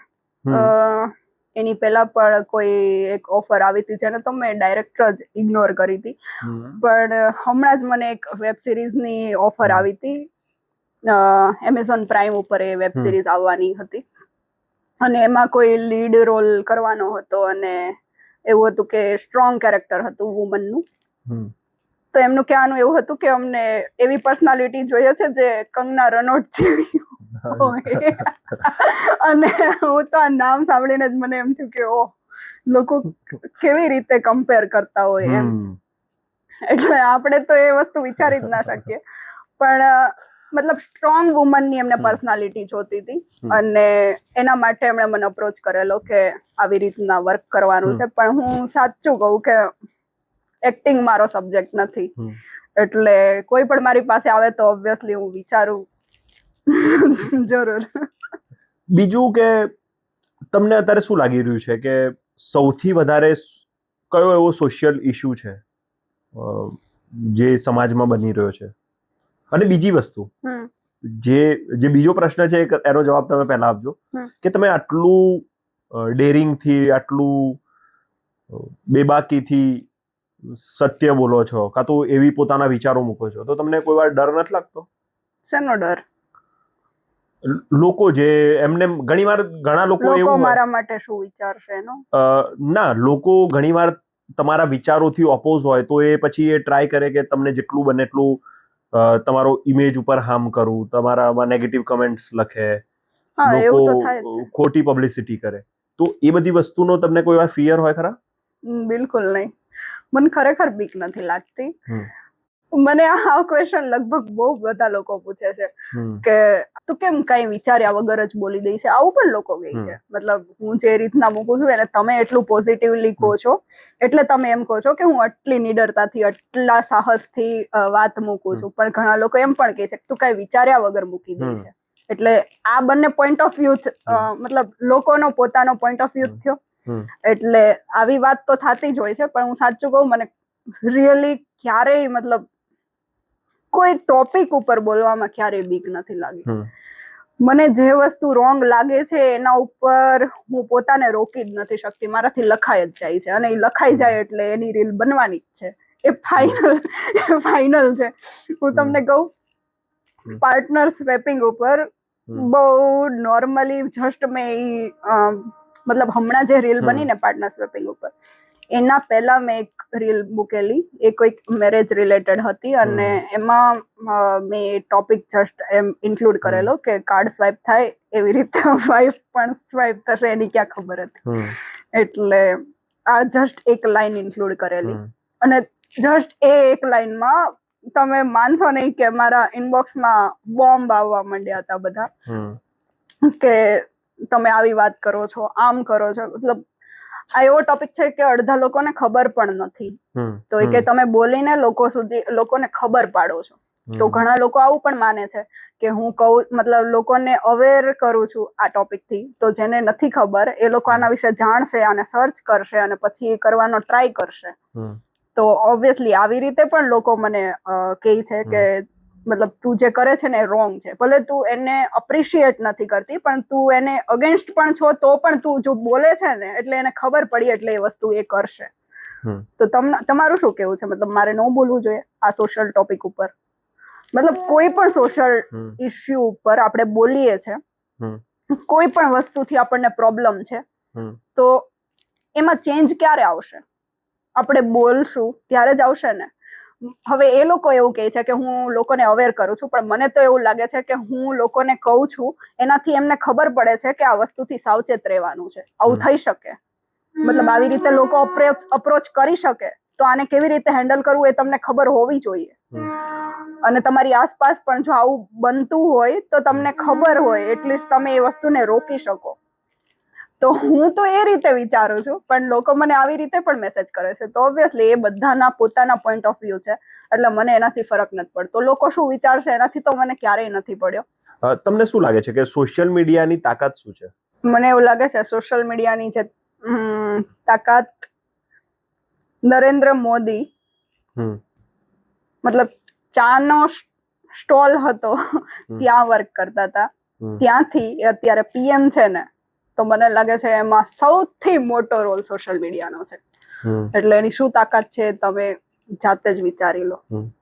મને એવું લાગે છે કે કોઈ પણ ચેન્જ લાવવો હોય ને તો સોશિયલ મીડિયા અત્યારે એનું બેસ્ટ માધ્યમ છે. મેં યુપીએસસી, મને પ્રાઉડ જ છે કે મેં યુપીએસસી મૂક્યું. મતલબ હા બની ગઈ હોત, મેં ચાલુ રાખ્યું હોત અને હું કલેક્ટર કે આઈપીએસ બની હોત તો એ આખી અલગ વસ્તુ હતી, પણ હું નથી બની તો એનો મને કોઈ રિગ્રેટ નથી, કેમ કે મને ખબર છે કે હું એ બનીને જે કરવાની હતી ને એ વસ્તુ હું એ બન્યા વગર કરીશ અને કરું જ છું. તો એ તાકાત મને કોણ આપે છે? Social media. તો એ જે એટલું ભણીને એ પોઝિશન જે મને મળવાની હતી ને એ બધો જ પાવર મને આ social media through as a normal person મળે છે. તો આટલી તાકાત છે એની. તમને લાગે છે કે લખાણની તાકાત એટલી છે કે કોઈ સોશિયલ ચેન્જ પણ લાવી શકે? ઓબ્વિયસલી. એના કારણે જ તો હું આ જે કરું છું એ બધું જ એના કારણે છે. મને એટલું જોઈએ છે કે મારા કારણે ભલે નાનામાં નાનો પણ ચેન્જ તો આવવો જ જોઈએ, અને મારે ચેન્જ લાવવો છે. ખાલી બોલીને લોકો જસ્ટ એમનેમ કે મતલબ ચેન્જ લાવવો છે અને પોતે કોઈ એક્શન જ ન લેતા હોય એની જેમ નહીં. હું પોતે એક્શન પણ લઉં છું. મને એવું લાગે કે મારે આ પર્સનની આવી રીતના હેલ્પ કરવી જોઈએ અને આમ કરવું જોઈએ. કોઈ પણને ઇશ્યુઝ હોય તો હું એને સોલ્યુશન પણ મતલબ મારી રીતના જે અત્યારે હું જે કરી શકું એમ છું એ હું કરું છું. હા, લોકો મને ઘણી મોટી મોટી એવી પ્રોબ્લેમ પણ લઈને આવે છે જે હજુ હું સોલ્વ કરવા માટે હું પોતે જ નથી મતલબ એટલી કહી શકું કે મારી પાસે પણ એટલા રિસોર્સિસ નથી કે હું કરી શકું, પણ થશે ધીરે ધીરે. જેમ મારો અવાજ વધારે લોકો સુધી પહોંચશે એ પ્રમાણે મારી પાસે એ પાવર હશે કે હું જસ્ટ એક રીલ કે મેસેજથી કહી શકીશ કે આને આ જરૂર છે, અહીંયા આમ કરવાની જરૂર છે, તો આપણે અહીંયા આમ કરવું છે. હું તમને કહું, મેં એક કવિતા મૂકેલી કે કોઈ છે જે મને મદદ કરી શકે. એ મારી કવિતા છે, એ આખી કવિતા જ છે. હવે એમાં મારે કોઈ મદદની જરૂર નથી, પણ એ એક કવિતા જોઈને લોકો કેટલા મને મેસેજ કરે છે કે તમારે શું મદદની જરૂર છે. હવે મને ખબર છે ઘણા લોકો તો જસ્ટ એમને વાત કરવા માટે પણ આવતા હશે, પણ ઘણા એટલા સિરિયસ પણ હોય છે, એ લોકોના શબ્દો ઉપરથી ખબર પડી જાય. તો તમારે શું મદદની જરૂર છે, બહુ લોકો મને એવો મેસેજ કરતા હોય. તો હું એ બધાને એ જ કહીશ કે જ્યારે પણ કોઈ પણની મદદની જરૂર હશે ને ત્યારે હું રીલ બનાવીશ, મેસેજ કરીશ, ત્યારે તમે તૈયાર રહેજો. બાકી મારે કોઈ મદદની જરૂર નથી. હું મારા માટે લડી શકું એમ છું. મારે કોઈ બીજાના માટે જ્યારે જરૂર પડશે ને ત્યારે હું કહીશ, ત્યારે તમે સાથ આપજો. બસ. કોઈ વાર એવું થયું છે કે તમારા વિડીયો જોઈને કોઈ તમને કાઉન્સિલિંગ માટે રિક્વેસ્ટ કરી હોય, કાં તો પોતાના ઇન્સિડન્ટ્સ કીધા હોય કે મારા જોડે આ થઈ રહ્યું છે, તો મોસ્ટલી કેવા ઇન્સિડન્ટ હોય છે ને એમને શું જરૂર હોય છે કાઉન્સેલિંગની? મોસ્ટલી છે ને મારી પાસે એવા આવે કે જે ફ્રસ્ટ્રેશનમાં છે, બ્રેકઅપ થયેલું છે કે પછી ડાયવોર્સ થયેલા છે, એવા લોકો બહુ આવે છે જે પોતાની લાઈફમાં મોસ્ટલી એકલા થઈ ગયા છે. તો એવા લોકો, મને નથી ખબર કે એ લોકોને કેમ એવું લાગે છે કે મતલબ હું એમને કંઈક પણ હેલ્પ કરી શકીશ. હા, એમણે કંઈક એવું જોયું હશે કે એવું સાંભળ્યું હશે મારા કન્ટેન્ટ થ્રુ કે હું એમની કંઈક હેલ્પ મતલબ કરી શકું, એના કારણે લોકો મને મેસેજ કરતા હોય. પણ બહુ મને એવા મેસેજ કરે છે કે તમે કાઉન્સેલિંગ કરો છો, તમે મતલબ ચાર્જ લઈને, તમે જે ચાર્જ લો ને અમને કાંઈ વાંધો નથી, તમે ચાર્જ લઈને પણ અમારી જોડે વાત કરીને અમને આ સોલ્યુશન આપો, એવા બહુ મેસેજ આવે. એટલે મોસ્ટલી બ્રેકઅપ અને ડિવોર્સ ના આવે છે, એ મને ખબર છે. મને એના સિવાય તો કોઈ આઈડિયા નથી. પણ ફ્રસ્ટ્રેશન, ડિપ્રેશન, સ્ટ્રેસ, એ બધાના બહુ મતલબ મેન્ટલી જે બધા ઇશ્યુઝ છે એના કારણે બહુ મેસેજ આવે છે મને. કોઈ વાર એવું થયું છે કે તમારો વિડીયો જોઈને એનું બ્રેકઅપ કે ડિવોર્સ થયો એટલે તમને મેસેજ કરતો કે હવે તમે ફોન ઉપાડો, મને કાઉન્સેલિંગ કરો, આવું થયું? નહીં એવું ક્યારેય નથી થયું. પણ હા, લોકો આવી કમેન્ટ ઘણી વાર કરતા હોય મારા વિડીયો મેસેજ જોઈને, મારી રીલ જોઈને, કે તમે ડિવોર્સ લોયર જોડે ટાઈપ કર્યું લાગે છે. અને હું કઈ એવું કરાવવા માટે કઈ નથી કન્ટેન્ટ મૂકતી, પણ ઓબ્વિયસલી જે રોંગ છે એના ઉપર તમે કઈ નહીં બોલો, તમને એના માટે મતલબ તમારી પાસે કરે જ નથી, તો હું એના માટે કન્ટેન્ટ જરૂર મૂકું છું. તમારી જોડે કંઈક રોંગ બને છે તો તમે પોતાની માટે સ્ટેન્ડ લો, આ વસ્તુને ચલાવી ના લો. આપણી એક બહુ હ્યુમન બિહેવિયર બહુ નોર્મલ છે કે આપણે ચલાવી લઈએ. હા, આવું તો થતું જ હોય, આવું સોસાયટીમાં બધાની જોડે થાય છે, મારા એકની જોડે ક્યાં થાય છે, આવું બહુ વિચારવા વાળા હોય છે. પણ મને એવું લાગે છે એ ચલાવી એ જ લોકો લે જેને પોતાની વર્થ નથી ખબર, સેલ્ફ વર્થ નથી ખબર. બાકી બધાની જોડે થાય છે એટલે મારી જોડે પણ થવું જોઈએ એ વસ્તુ રોંગ છે. તો એ વસ્તુ ચલાવી ના લેવી જોઈએ. તમને લાગે છે કે આ વસ્તુ મારી જોડે ના થવી જોઈએ તો ના જ થવી જોઈએ. ઘણીવાર એવી ટ્રેન્ડિંગ ટોપિક્સ ટ્રેન્ડ પૂરતી જ હોય, પણ એ ટ્રેન્ડ પછી પણ એ વસ્તુ ઇમ્પેક્ટ કરે એના માટે તમે કઈ વિચારીને લખો છો ખરા?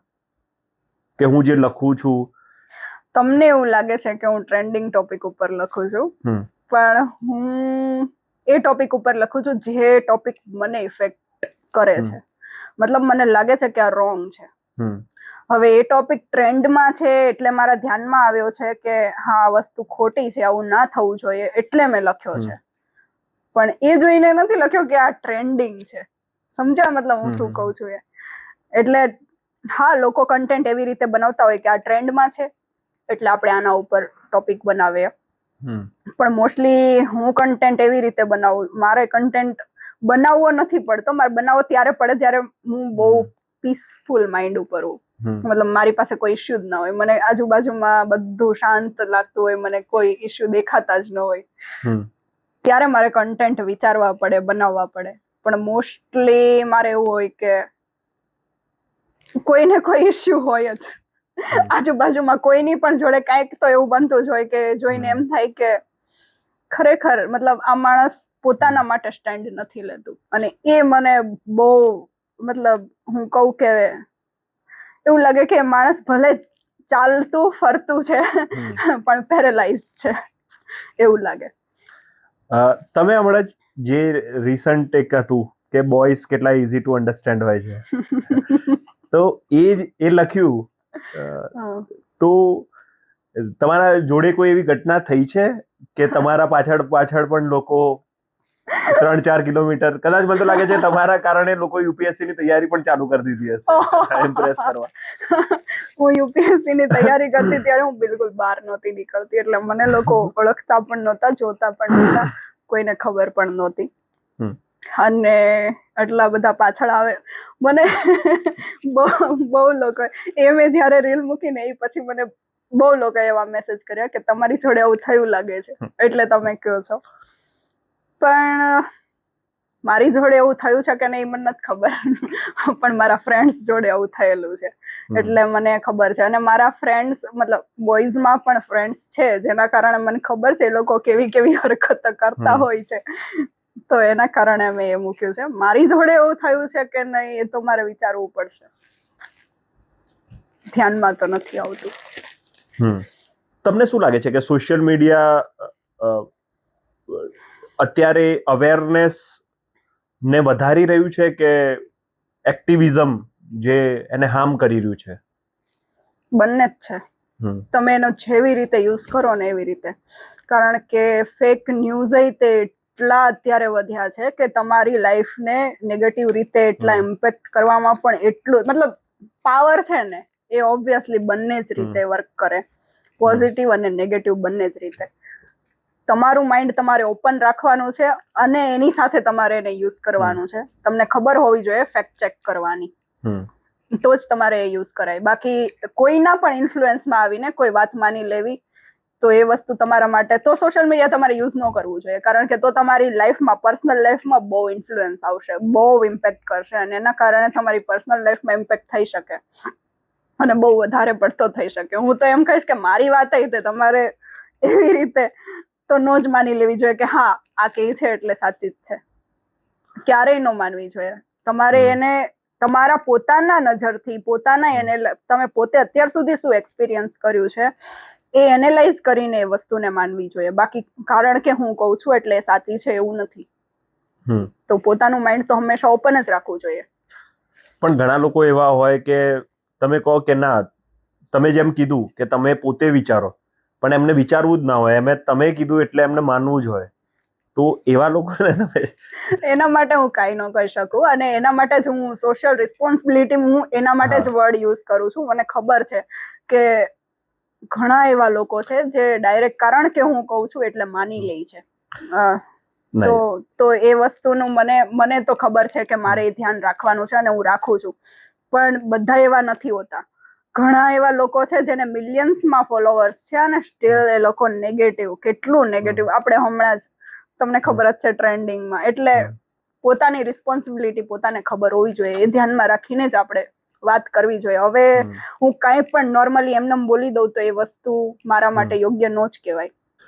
કોઈ વાર એવું થયું છે કે કોઈ વસ્તુ તમે મૂકી દીધી હોય, પોસ્ટ કરી દીધી હોય, પણ તમને એવું લાગે કે હવે આ સમાજ કાં તો લોકો મારી આ વાતને નહીં સમજી શકે અને તમારે ડિલીટ કાં તો એવું થઈ ગયું કે આ નથી મૂકવી?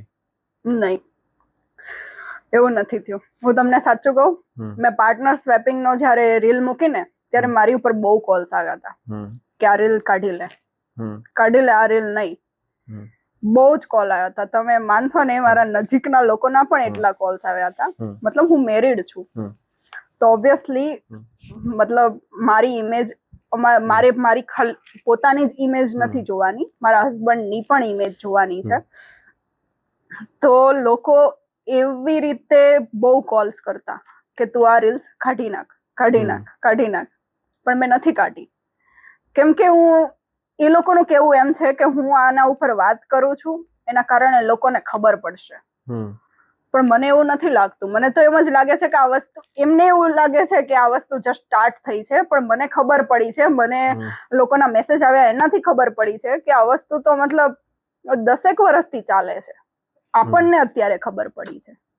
એટલે આ વસ્તુ, જે વસ્તુ કેન્સર છે, હવે કારણ કે એ કેન્સર છે એટલે તમારે એના ઉપર વાત ન કરવી જોઈએ, લોકોને વધારે ખબર પડશે. તો એ કઈ ટાઈપની વિચારધારા છે? મતલબ મને નથી સમજાતી. મને તો એવું લાગે છે કે જે પ્રોબ્લેમ છે એના ઉપર વાત થવી જ જોઈએ. હવે પ્રોબ્લેમ ઉપર વાત કરું છું તો વધારે લોકોને ખબર પડશે એ પ્રોબ્લેમની, અને એ પણ એવું કરશે તો એ મારો વિષય નથી. એને ખબર પડવી જોઈએ કે આ વસ્તુ રોંગ છે, એને નો કરવી જોઈએ.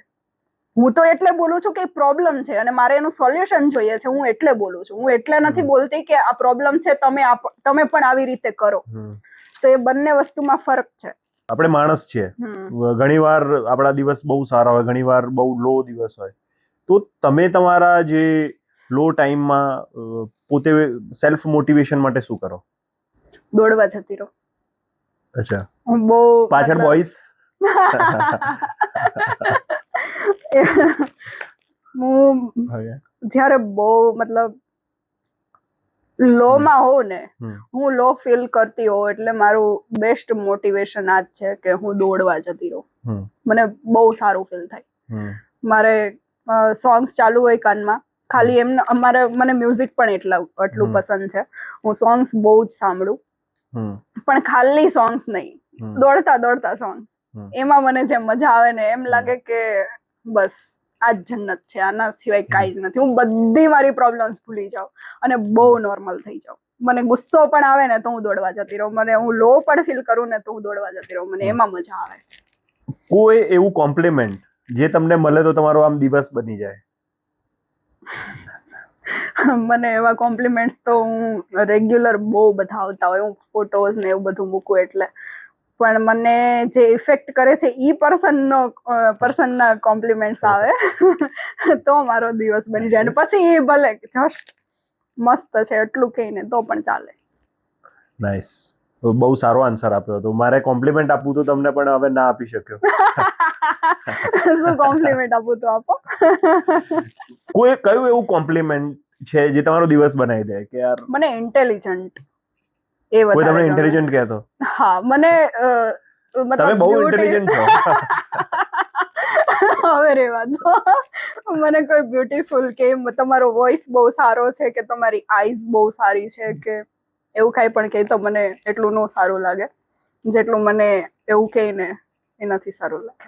મેં આજે આ શોમાં તમે આવવાના હતા એટલે મેં બધાને જ કીધું આજે બહુ ઇન્ટેલિજન્ટ પર્સનાલિટી આવવાની છે. ઓકે.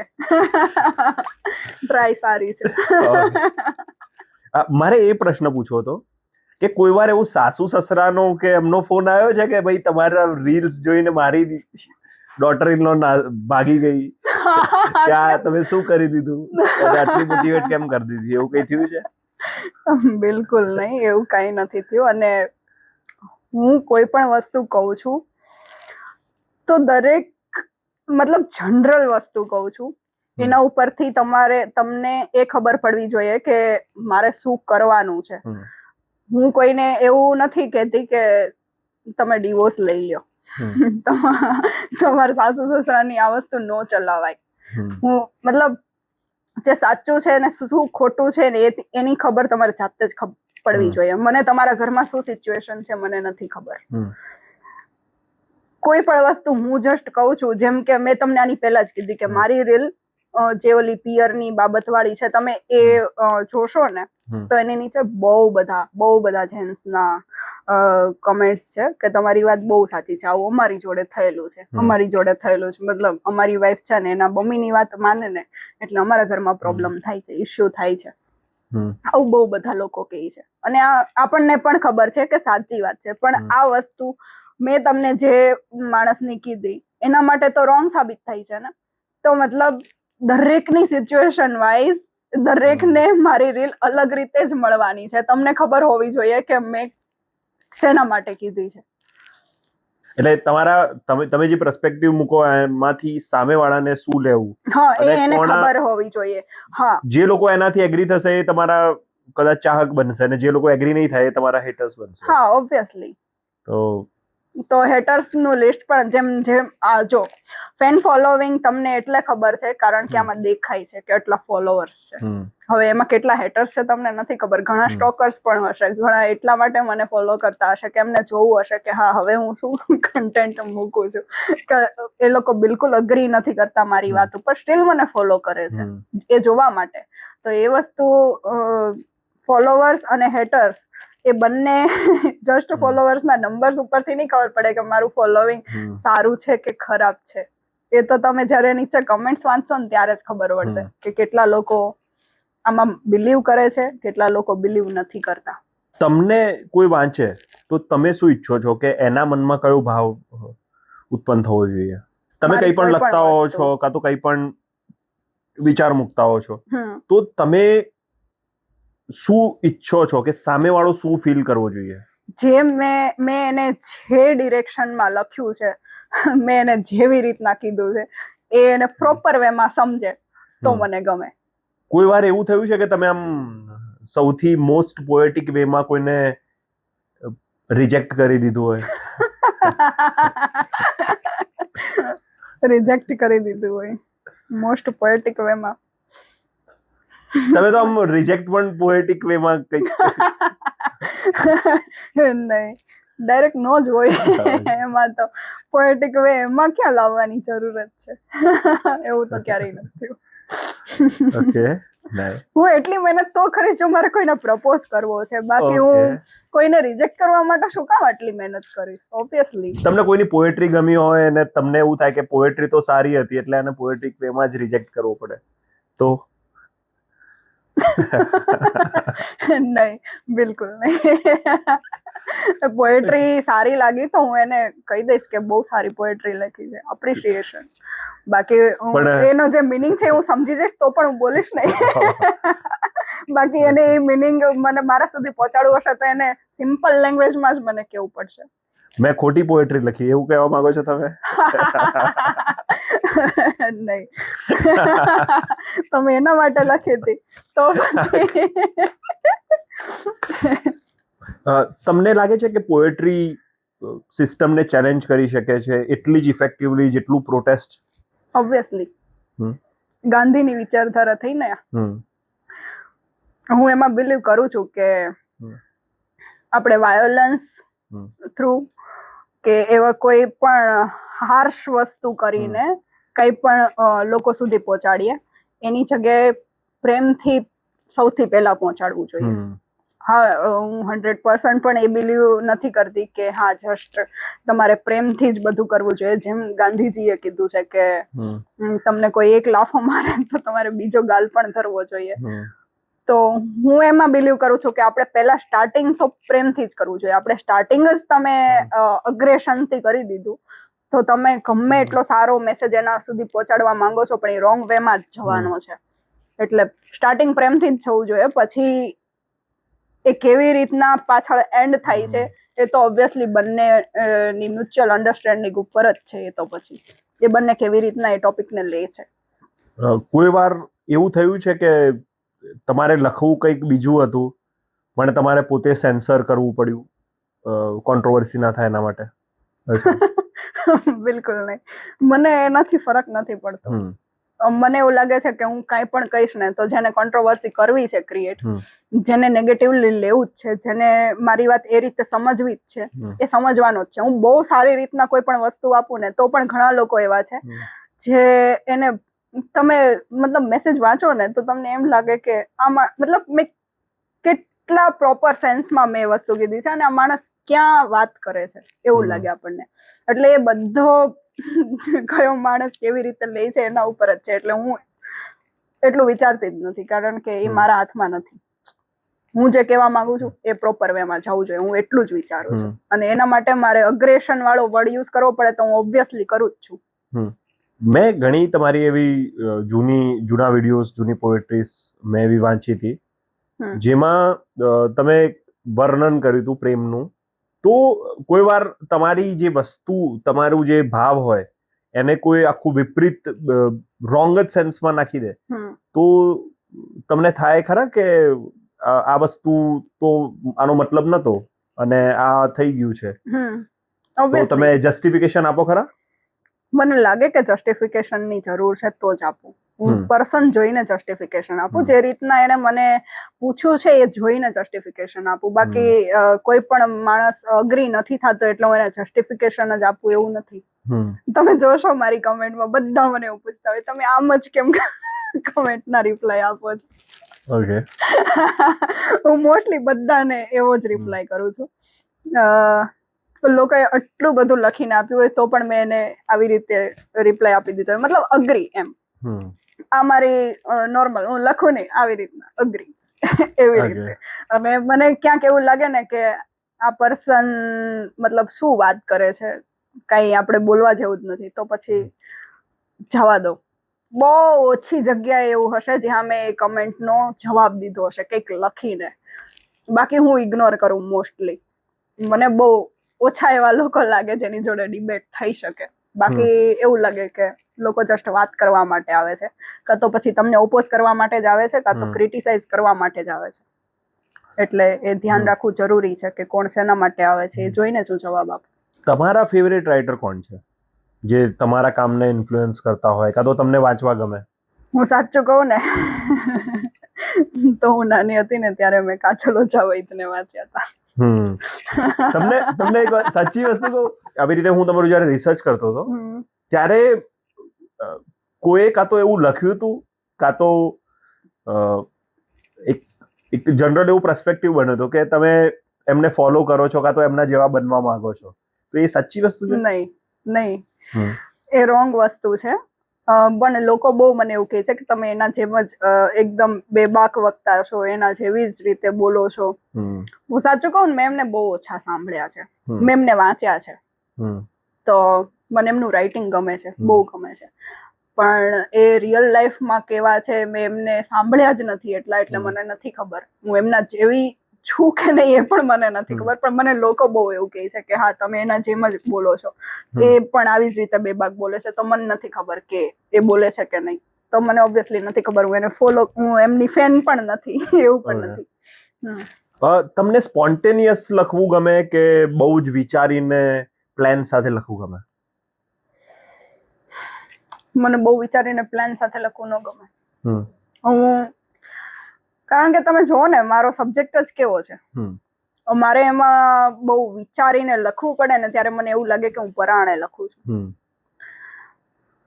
હું એવી માણસ છું કે હું અહીંયા બેઠી છું ને તો પણ તમે કંઈક કરતા હશો ને તો મને ઇશ્યુ દેખાઈ જશે કે આવું સોસાયટીમાં, મતલબ હું તમને જજ કરીને નહીં પણ આવું સોસાયટીમાં થાય છે તો આ ન થવું જોઈએ, તો મને એના ઉપર મારાથી લખાઈ જશે. બસ આટલું સિમ્પલ છે મારા માટે લખવું. ઓકે. આજના પોડકાસ્ટમાં તમને એવું લાગ્યું કે કઈ તમારે સોશિયલ ઇશ્યુ નો તમને એવું લાગ્યું કે ના એવું કઈ નથી લાગ્યું, હજી સુધીમાં નથી લાગ્યું કે આખો સમાજ આવો હશે, એવું તો નથી લાગ્યું તમને? નહીં. ઓકે. શું એવી વસ્તુ છે જે તમે પોતાના રાઇટિંગ દ્વારા પાછળ છોડવા માંગો છો લોકો માટે?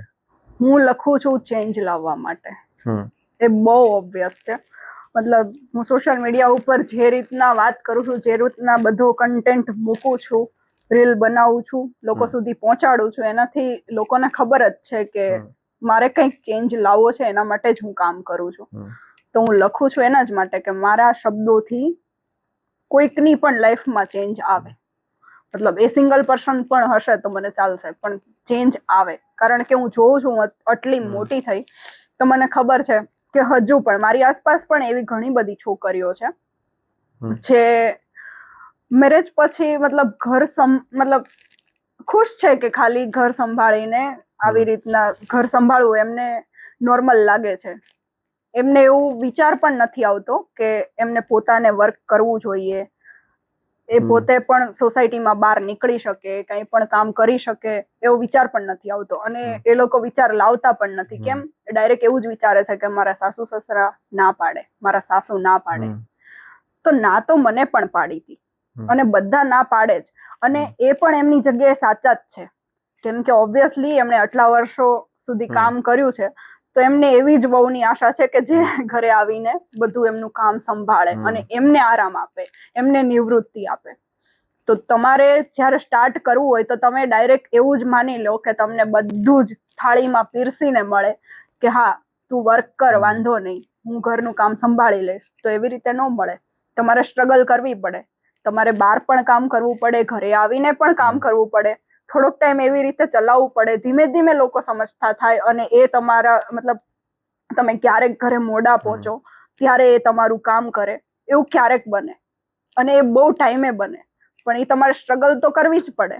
હવે તમે પોતે જ સ્ટાર્ટ નહીં કરો તો એ વસ્તુ નથી થવાની. હવે હું એવું વિચારીને બેસી જાઉં કે મને ના પાડી છે એટલે હું નહીં, મતલબ હું કેવી રીતે કરું, મને ના પાડે.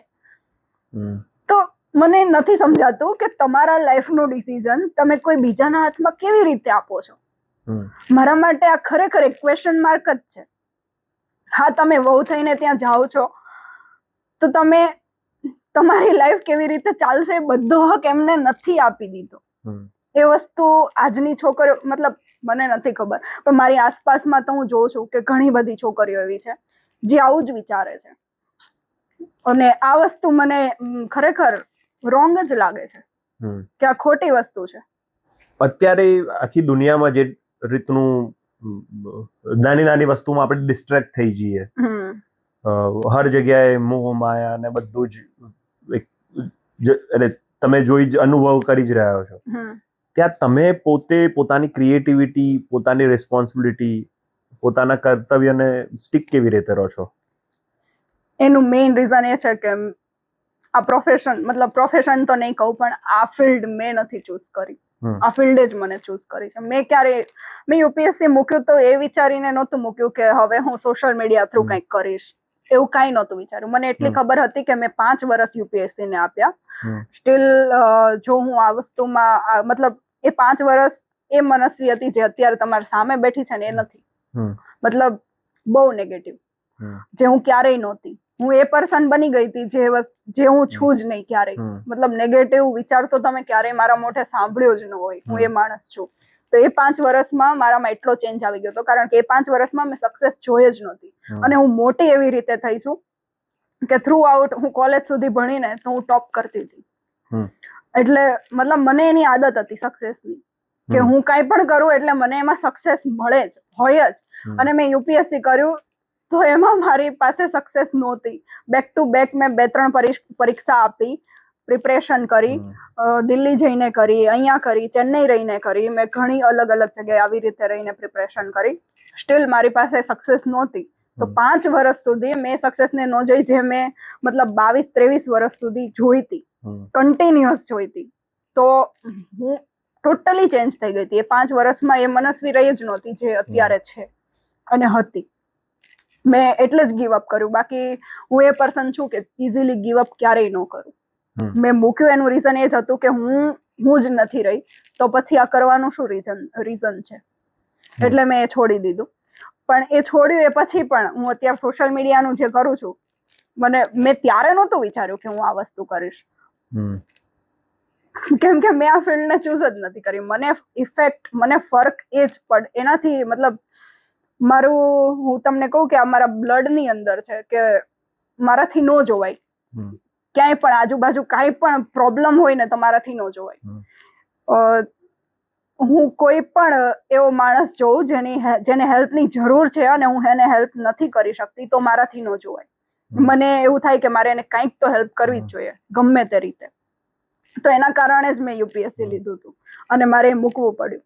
અને એ પછી ફરીથી મેં લખવાનું ચાલુ કર્યું, કારણ કે હું કેવી રીતના મારા પોતાના મતલબ મારી અંદર જે ચાલુ છે, એમાં હું આજુબાજુમાં જોઉં છું, એ વસ્તુને હું કેવી રીતના એક્સપ્રેસ કરું. તો મારી પાસે એક જ વસ્તુ હતી, લખવાનું. એટલે હું લખતી. અને બસ ત્યારે રીલ્સનું બધું સ્ટાર્ટ થયું હતું હજુ જસ્ટ ઇન્સ્ટાગ્રામમાં. એટલે મને એવું લાગતું હતું કે હું લખીને લોકો સુધી પહોંચાડું એના કરતા રીલ્સ બનાવીને લોકો સુધી વધારે સારી રીતે પહોંચાડી શકું. તો ધીરે ધીરે બસ એ સ્ટાર્ટ થઈ ગયું. મેં જે લખ્યું હતું એ બધું લોકો સુધી પહોંચવા માંડ્યું. અને મને પણ નહોતી ખબર કે હું જે વસ્તુ ઉપર રીલ્સ બનાવું છું એ હું સોશિયલ ઇશ્યુઝ ઉપર બનાવું છું. મને અત્યારે બહુ થોડા ટાઈમ પછી રિયલાઇઝ થયું કે મને ઇફેક્ટ મતલબ મને જે પણ ફરક પડે છે ને એ આ ઇશ્યુઝથી જ પડે છે. મતલબ હું યુપીએસસી થ્રુ પણ આ જ વસ્તુ કરવા માંગતી હતી, સોશિયલ ચેન્જ. તો એ વસ્તુ હું અત્યારે પણ કરું છું. એટલે હું એમ કહી શકું કે આ જે ડેસ્ટિનેશન છે ને એ તો સેમ જ રહેવાનું છે, પણ કયા રસ્તેથી જાઉં છું એ ચેન્જ છે બસ. કદી એવું વિચાર્યું છે કે આગળ પોલિટિક્સમાં જવું? કારણ કે હવે તો તમારી ફેન ફોલોઈંગ પણ એટલી બધી થઈ ગઈ છે, તમે જે કહો છો એ પણ લોકો માનવા માંડ્યા છે. એકચ્યુઅલી સાચું કહું ને તો મેં એવું નથી વિચાર્યું, પણ મને એવા મેસેજ બહુ આવે કે તમે પોલિટિક્સમાં જવાનો રસ્તો બનાવો છો. અને હા, ફર્સ્ટ ટાઈમ જ્યારે મને આ મેસેજ આવ્યો ને ત્યારે મને વિચારમાં નાખી દીધી હતી કે આના થ્રુ પોલિટિક્સમાં જવાય છે. મને નથી ખબર, મને સિરિયસલી નથી ખબર, કારણ કે મેં વિચાર્યું જ નહોતું કે મારે પોલિટિક્સમાં જવું છે. પણ મને હા એટલી ખબર છે કે મારે કંઈક કરવું છે. અને હું એ પર્સન નથી કે હું બેઠા બેઠા એવું કીધા કરું કે મારે કંઈક કરવું છે, મારે કંઈક કરવું છે. મને ખબર છે કે મારે કંઈક કરવું છે એટલે હું એક્શન લેવાની જ છું, અને હું બહુ સ્પીડી એક્શન લઉં છું. તો મને નથી ખબર હું આગળ ક્યાં હોઈશ, પણ મને એટલી ખબર છે કે હું જે પણ કરતી હોઈશ ને એનાથી મારી આજુબાજુમાં કે દરેક લોકોની મતલબ કોઈકની પણ લાઈફમાં ઇમ્પેક્ટ તો આવતી જ હશે. ઓકે, એટલે ફ્યુચરમાં અમે તમને વોટ આપીએ એવું લાગે છે? મને નથી ખબર. ઓકે, મને રિયલી નથી ખબર. હું અહીંયા બધા લોકોની જેમ એમ નહીં કહું કે હા મેં વિચાર્યું જ નથી કે હું આ મતલબ નહીં, હું પોલિટિક્સમાં જઈશ જ નહીં. હું એવી ના પણ નહીં પાડું. કેમ? કારણ કે મને ખબર છે કે મારે કંઈક કરવું છે, મારે ચેન્જ લાવવો છે, અને ચેન્જનો રસ્તો જો પોલિટિક્સ થ્રુ જતો હશે તો હું કરીશ. મને એમાં કોઈ વાંધો નથી. હા, મારું માઇન્ડસેટ પોલિટિકલ નથી. મતલબ મારા આજુબાજુના લોકો એવું કહે છે કે હું પોલિટિક્સમાં ન ચાલી શકું, કારણ કે હું બહુ મારું સિમ્પલ માઇન્ડસેટ છે અને બહુ સિમ્પલ જ મતલબ ઘણા લોકો તો એવું કહે છે કે તે હજુ દુનિયા જોયા જ નથી ને એટલે તું ગમે જે બી માઇન્ડમાં આવે છે ને બોલી દે છે. પણ જે લોકો તમારા અંદર દુનિયા જોવે છે એમનું શું?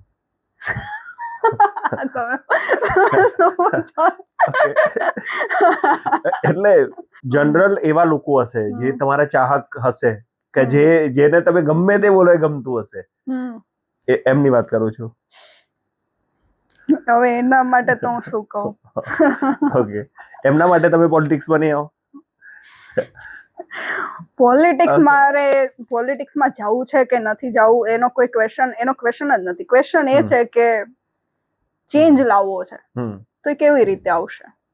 મારી પાસે અત્યારે એ પાવર નથી, આઈએએસ આઈપીએસ જેવો પાવર નથી જે મારે બનવું હતું, એવો પાવર નથી અત્યારે મારી પાસે, પણ સોશિયલ મીડિયાનો પાવર છે.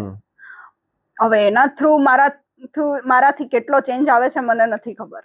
હું કોશિશ તો કરું જ છું અને આવશે, પણ હજુ વધારે લાઈફ સુધી પહોંચવું છું, હજુ વધારે લાઈફને ઇમ્પેક્ટ કરવી હશે તો આગળ તો જવું જ પડશે. અને એનો રસ્તો શું છે, એનું ડેસ્ટિનેશન શું છે એ મને નથી ખબર. હું આગળ જઈને ક્યાં પહોંચીશ એ પણ મને નથી ખબર. મેં એવું નથી વિચારી રાખ્યું કે મારે આ બનવું છે, મારે પીએમ બનવું છે, પ્રાઇમ મિનિસ્ટર બનવું છે, એવું મેં કાંઈ નથી વિચાર્યું. મને એટલી ખબર છે કે મારે ચેન્જ લાવવો છે, મારે કંઈક કરવું છે અને હું કરીશ. જે અપકમિંગ આર્ટિસ્ટ છે, કાં તો અપકમિંગ રાઇટર છે, કાં તો જે ગુજરાતી જે છોકરીઓ છે જે પોતાનો અવાજ ઉઠાવવા માંગે છે સોશિયલ મીડિયા ઉપર, એ લોકોને તમે શું સલાહ આપવા માંગો છો? એઝ અ ઇન્ફ્લુએન્સર તમે આ ફિલ્ડ સ્ટાર્ટ કરો છો, તમે આવી રીતના મતલબ કોઈ પણને જોઈને જ સ્ટાર્ટ કરતા હો તો નહીં સ્ટાર્ટ કરતા, કારણ કે આ જેટલું ઈઝી દેખાય છે એટલું ઈઝી પણ નથી. અત્યારે હું સાચું કહું ને તો હું ક્યાંય પણ બહાર જાઉં તો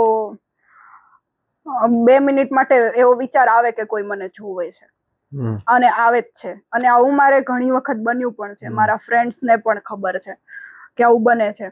લોકો ઓળખી જાય છે અને મેસેજ પણ કરે છે, ઘણા સામેથી મળવા પણ આવે છે, કહે છે કે તમે મનસ્વી છો ને,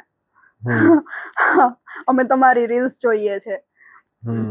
કેફેમાં જાવ તો ત્યાં પણ એવું બને છે કે કેફેના ઓનર ઓળખતા હોય, એવું કહે કે તમે મને આ મતલબ એક સ્ટોરી મૂકી દો, ફોટો પાડી દો, આ તે. એ બધું અલગ વસ્તુ છે, પણ તમારી પ્રાઇવસી નથી રહેતી. એટલે તમે જ્યારે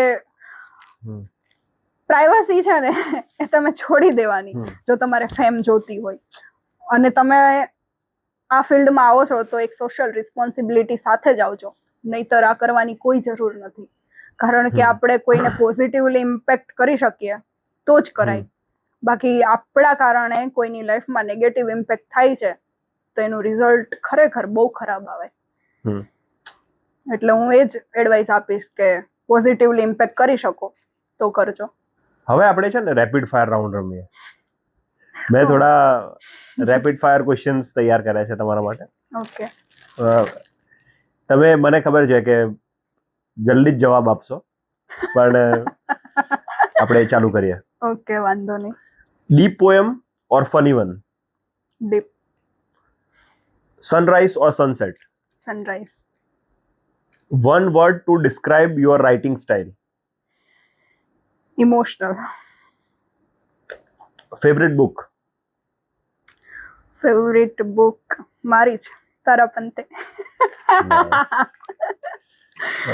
Favorite movie? Favourite movie Sanam તેરી કસમ. Nice. મને સીતારામમ પણ એટલી ગમે છે. Okay. Nice. લખવા બેસો ત્યારે સૌથી વધારે જે ભાવે અને જે ખાવાની ઈચ્છા થાય એ કઈ વસ્તુ? લખવા બેસતા હોય ત્યારે લખતા હું ક્યારેય નથી ખાતી. એવું? તો આઈ ડોન્ટ. એટલે go to comfort food while writing? નો, બિલકુલ નહીં. મારું માઇન્ડ જ્યાં સુધી ચાલુ હોય ત્યાં સુધી બધી ડિસ્ટ્રેક્ટેડ વસ્તુ બધી દૂર. Okay. Favourite food? Favourite food panipuri ને પાવભાજી. વાહ. Best compliment you have ever received? તો વિચારવું જ પડે ઓબ્વિયસલી.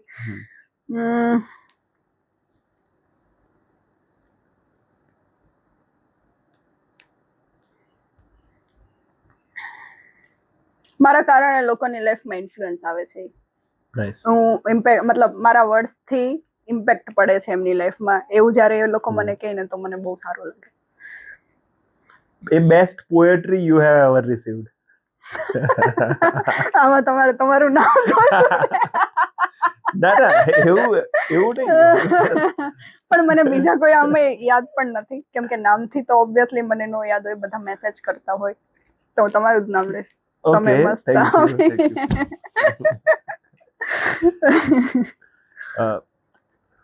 કોઈએ સૌથી બેસ્ટ આઈડિયા આપ્યો હોય તમને રાઇટિંગ માટેનો?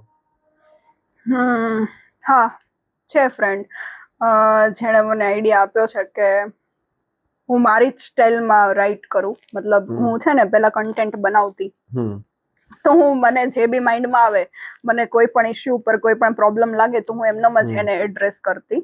એને મેં લખ્યું હતું મારા પ્રોફાઇલ ઉપર કે કોઈ પણ વસ્તુ ઉપર કવિતા બનાવવી, પણ હું એને કવિતાના સ્ટાઇલમાં મૂકતી નહોતી, રિધમિક વર્ડ્સમાં મૂકતી નહોતી, જે મેં હવે સ્ટાર્ટ કરી છે. ઓ નાઇસ. અને વર્સ્ટ એડવાઇસ કોઈ તમને આપી હોય, એટલે કોઈ એડવાઇસ એમને આપી હોય ને પણ તમારા માટે વર્સ્ટ હોય, તો એ worst advice you have ever received? Worst advice, worst તો કેવી રીતે કહેવાય? હા, એટલે એને તો સારી જ આપી હશે, પણ મને એવું લાગ્યું હોય કે આ ખરાબ એડવાઇસ. ઘણા લોકો ડાબા હાથથી લખજે, જમણા હાથથી ના લખજે. હું તો આને જ વર્સ્ટ માંગીશ જે મને એવું કહેતા હોય કે તું આટલું કોઈનું વિચાર્યા વગર બોલી દે છે. આવું જે મને કહે છે એને હું વર્સ્ટ એડવાઇસ માનીશ. કારણ કે ઓબ્વિયસલી મેં પણ લાઈફ જોઈ જ છે. એવું નથી કે હું કાંઈ પણ બોલી દઉં છું. મને ખબર જ છે કે મારે શું બોલવું જોઈએ અને શું ના બોલવું જોઈએ. તો એવું એમને લાગે છે, એટલે વર્સ્ટ એડવાઇસ મને એ લાગે છે. એક એવો શબ્દ જે તમે વારંવાર યુઝ કરતા હો પોતાની લાઈફમાં કાં તો પોતાની પોએમ્સમાં? ખરેખર. આ મને આઈડિયા છે. ખરેખર. બોયઝ કેટલા ઇઝી ટુ અન્ડરસ્ટેન્ડ હોય છે. ખરેખર.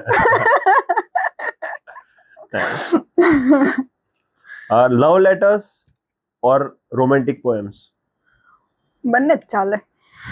ઓકે. હા, આમાં હું એવું નહીં કહું કે લવ લેટર યા બંને જ ચાલે. પણ હવે ચાલે કોઈ લખે તો તમારા માટે? શું? લવ લેટર્સ કે ફેનમાંથી?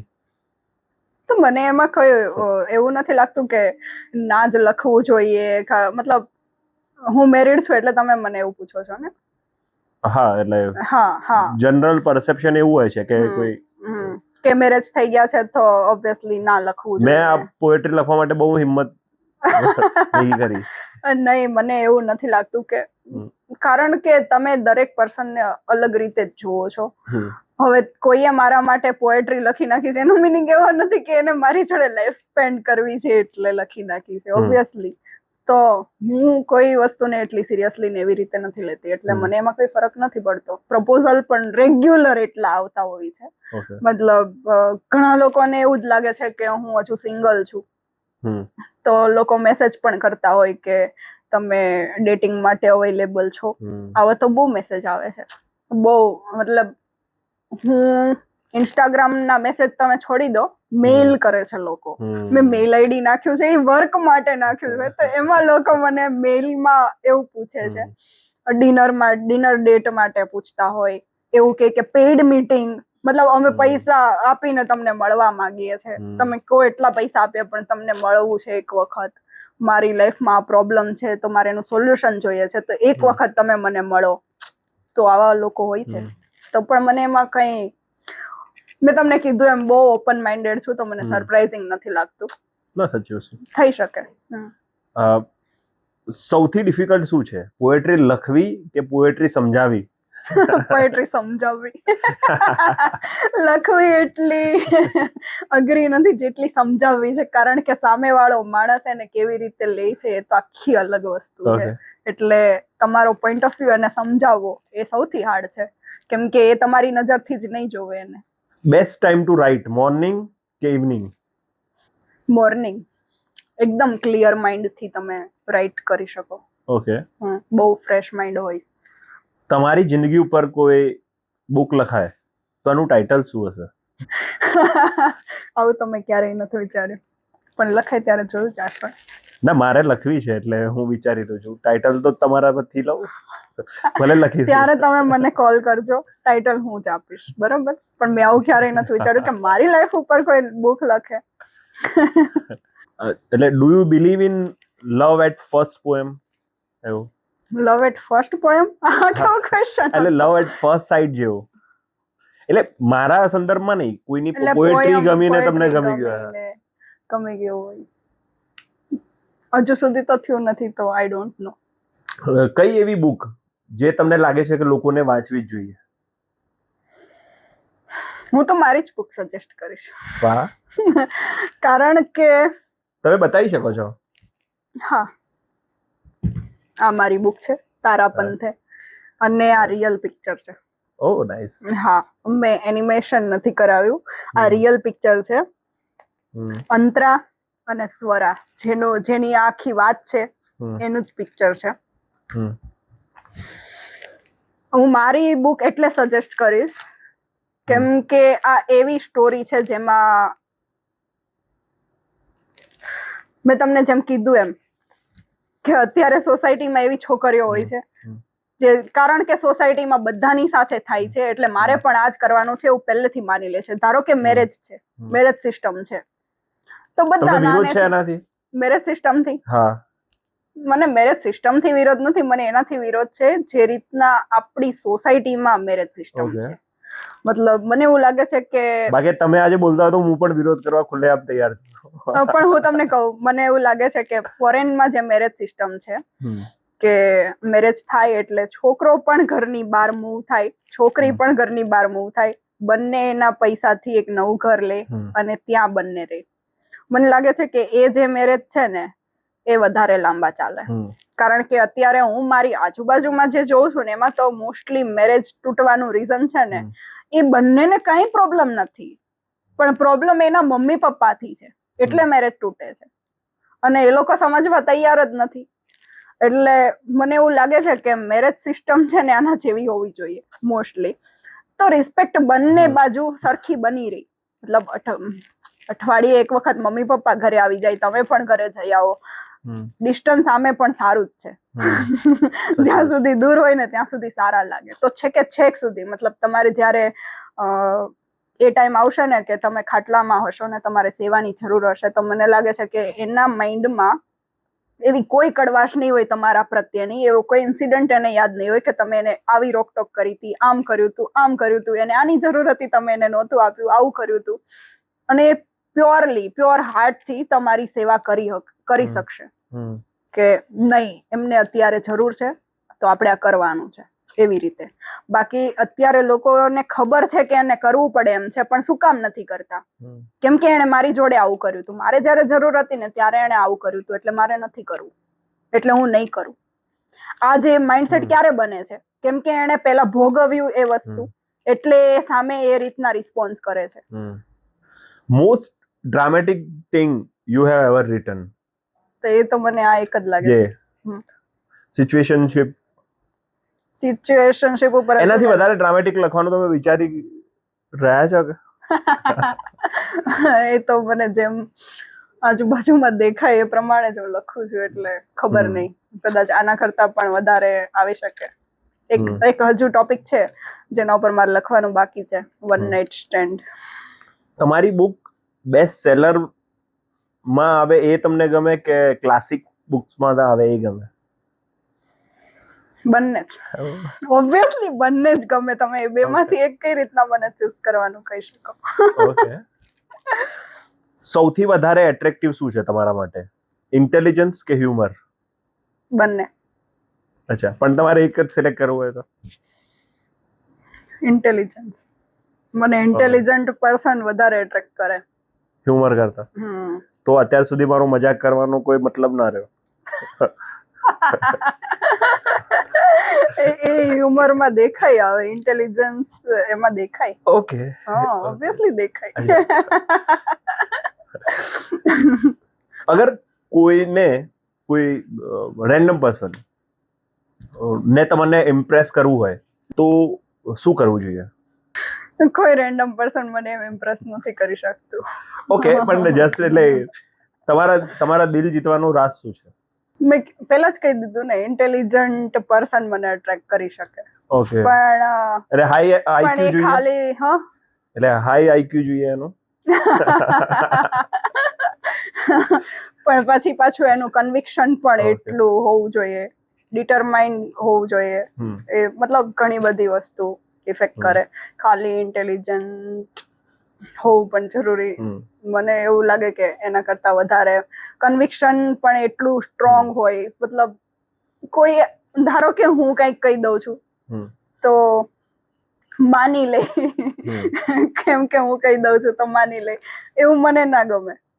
મતલબ મારી જેમ જ સ્ટ્રોંગ ઓપિનિયન એની પાસે હોવો જોઈએ, અમે બંને બેસીને ડિબેટ કરી શકતા હોવા જોઈએ, એવું ગમે મને.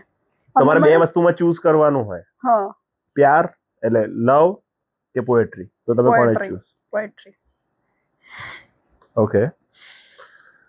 સૌથી વધારે રોમેન્ટિક જેસ્ચર તમારા માટે શું છે? વર્ડ્સ કે એક્શન? એક્શન. વર્ડ્સ થી ઓબ્વિયસલી મને ઇફેક્ટ પડે, કારણ કે મારું એવું છે કે તમને કદાચ મારા આજુબાજુના લોકોને ખબર છે કે મારું એવું છે કે હું રાઇટર છું ને, એટલે પણ મારા વર્ડ્સની કિંમત સૌથી વધારે હોવી જોઈએ. તો એ ક્યારે હોય? જ્યારે હું જે બોલું છું એવું હું કરું છું તો જ. એટલે મારા વર્ડ્સની કિંમત મારા માટે સૌથી વધારે છે. એટલે હું જે પણ કહું ને એ વસ્તુ હું કરું, પૂરી કોશિશ કરું કે મેં આ કીધું છે ને તો હું આ વસ્તુ કરું. આ મારું નેચર છે. તો મારું એવું છે ને, એટલે હું સામેવાળા પાસે પણ ઘણી વખત એવું એક્સપેક્ટ કરું કે એના વર્ડ્સ પણ એવા જ હોવા જોઈએ કે એ પણ કહે છે ને એવું કરે, પણ એવું હોતું નથી એકચ્યુઅલીમાં. એટલે ખાલી લોકો બોલીને જતા રહે, પણ એવું પછી એક્શનમાં નથી હોતું. તો ઓબ્વિયસલી એક્શન વધારે ઇમ્પોર્ટન્ટ છે, કેમ કે એ જ વર્ડ્સને જસ્ટિફાઈ કરે છે. કોઈ તમારા માટે પોએટ્રી લખે તો કઈ એવી વસ્તુ હશે, કાં તો કઈ એવી વસ્તુ જે તમે એને કહેવા માંગશો? એ તો પોએટ્રી ઉપર ડિપેન્ડ કરે છે. ઓકે. હા, એને કેવી પોએટ્રી લખી છે એના ઉપર ડિપેન્ડ કરે છે કે હું એને શું કહીશ. પણ એને મારા માટે લખી છે તો ઓબ્વિયસલી હું પહેલા એને અપ્રિશિએશન તો આપીશ જ. ઓકે. કે એણે એટલી મહેનત કરીને મારા માટે પોએટ્રી લખી છે, કેમ કે મને ખબર છે કે પોએટ્રી લખવી ઈઝી વસ્તુ નથી. તમારી લવ લેંગ્વેજ શું છે? તમે તમારો પ્રેમનો ઇઝહાર કેવી રીતે કરો? ટચ. ઓકે. મારી લવ લેંગ્વેજ ટચ છે. તમને શબ્દો વધારે ગમે કે સરપ્રાઈઝ? સરપ્રાઈઝ. નાઈસ. બોલ્ડ કે મિસ્ચીરિયસ? બંને જ. ઓકે. બંને જ સિલેક્ટ કરીશ હું. મને એ બંને જ વસ્તુ ગમે. મિસ્ટીરિયસ રહેવું પણ ગમે, અને બોલ્ડ તો મને લગભગ બધા એવું કહે જ છે કે મતલબ તું બધી રીતે બહુ બોલ્ડલી બધું એક્સપ્રેસ કરે છે. તો એ બંને વસ્તુ મને ગમે. કોઈ એવું કોમ્પ્લિમેન્ટ જે તમે આખો દિવસ સાંભળો તો પણ તમને થાક ના લાગે? એ તો ગમતો માણસ કે તો ગમે એ શબ્દ કે મને થાક ન લાગે. બાકી કોઈ પણ માણસ એવું કે બ્યુટીફુલ કે ગમે, મતલબ મેં પહેલા બી કીધું ઇન્ટેલિજન્ટ કે ગમે કે તો એટલો ફરક ન પડે. પણ ગમતો માણસ કે તો. કોઈ એવી બ્યુટી ટીપ જે તમે રેગ્યુલર ફોલો કરતા હોય? ક્લીન વોટરથી મોઢું ધોવાનું, આ વસ્તુ. અને સનસ્ક્રીન લગાવવાનું બહાર જઈએ તો. જે હું સાચું કહું કે હું પહેલા નહોતી યુઝ કરતી, હવે સ્ટાર્ટ કર્યું છે. અને મારી સ્કિન બહુ સેન્સિટિવ છે, તરત ડાર્ક થઈ જાય છે. અહીંયા હું 1 મહિનો જસ્ટ અમદાવાદમાં રહી અને મેં આ ફીલ કરી લીધું, એટલે હવે સુરત જવાની વેઇટ જ કરું છું. ઓકે. અગર તમારા ઓરા નો કોઈ કલર હોત તો એ કયો કલર હોત? આ કેવો ક્વેશ્ચન છે? એટલે અગર તમારા ઓરા થી કોઈ કલર ક્રિએટ થતો હોત તો એ કયો હોત? ઓબ્વિયસલી વ્હાઈટ જ હોય ને, ગોલ્ડન વ્હાઈટ. હા. કાઇન્ડનેસ કે એમ્બિશન, તમારા માટે ઇમ્પોર્ટન્સ શું છે? બંને. પણ તો પણ મારે બંનેમાંથી એકને સિલેક્ટ કરવું પડશે ને, તો હું કાઇન્ડનેસ સિલેક્ટ કરીશ. બીજા લિવિંગ ક્રિએચર્સ પ્રત્યેનો તમારો નજરિયો શું છે? ગમે મને, પણ એવું નહીં બધાની જેમ કે હું એને એઝ અ પેટ રાખું, એવું નહીં. ઓકે. મને એવું લાગે કે એ લોકો ખુલ્લામાં જે રીતના રહે છે એ રીતના જ રહેવા જોઈએ. સંવેદનશીલ ખરા તમે? હા, obviously. Okay. Second last question. તમારે આ શો ના વિશે 2 વસ્તુ સાચી કહેવાની છે અને 1 ખોટી કહેવાની છે. એક તો એ કે મને બહુ મજા, મતલબ મને પોડકાસ્ટમાં બહુ મજા આવી. બીજી એ કે તમે પોડકાસ્ટની શરૂઆત બહુ સારી કરી હતી, અને ત્રીજી એ કે તમે કવિતા બહુ સારી લખી હતી. Nice. હવે તમે કાઢો, હવે તમે Okay. મગજ દોડાવો. ઓકે, તો કદાચ કવિતા જ નહીં સારી હોય એવું કેવું છે ને તમારું? તો તમને કવિતા ના ગમી મારી. મેં 3 વસ્તુ સાચી જ કીધી, મને નેગેટિવ મળ્યું જ નહીં એટલે તો મેં ન કીધી પહેલા. ઓ નાઇસ, થેન્ક યુ. તમારે મારા વિશે કઈ બાર અફવા ઉડાવી હોય, એટલે જસ્ટ જનરલ ક્વેશ્ચન છે, તો તમે કઈ શું ઉડાડો? બહુ ફ્લશિયસ પર્સન છે, આવી ઉડાવીશ. ઓકે, પણ આ અફવા છે કે આ હકીકત કીધી તમે? તો હકીકત જ છે ને, પણ લોકોની પાસે તમે હવે તમને નથી ખબર ને હું કોઈની જોડે વાત કરું છું એટલે એ અફવાની રીતે જ ફેલાવાની છે. આ શોમાં કઈ અગર તમારે નવો નિયમ બનાવવો પડે તો એ નિયમ કયો હશે? મારા શબ્દો મારાથી ના છીનવી લેતા ખાલી.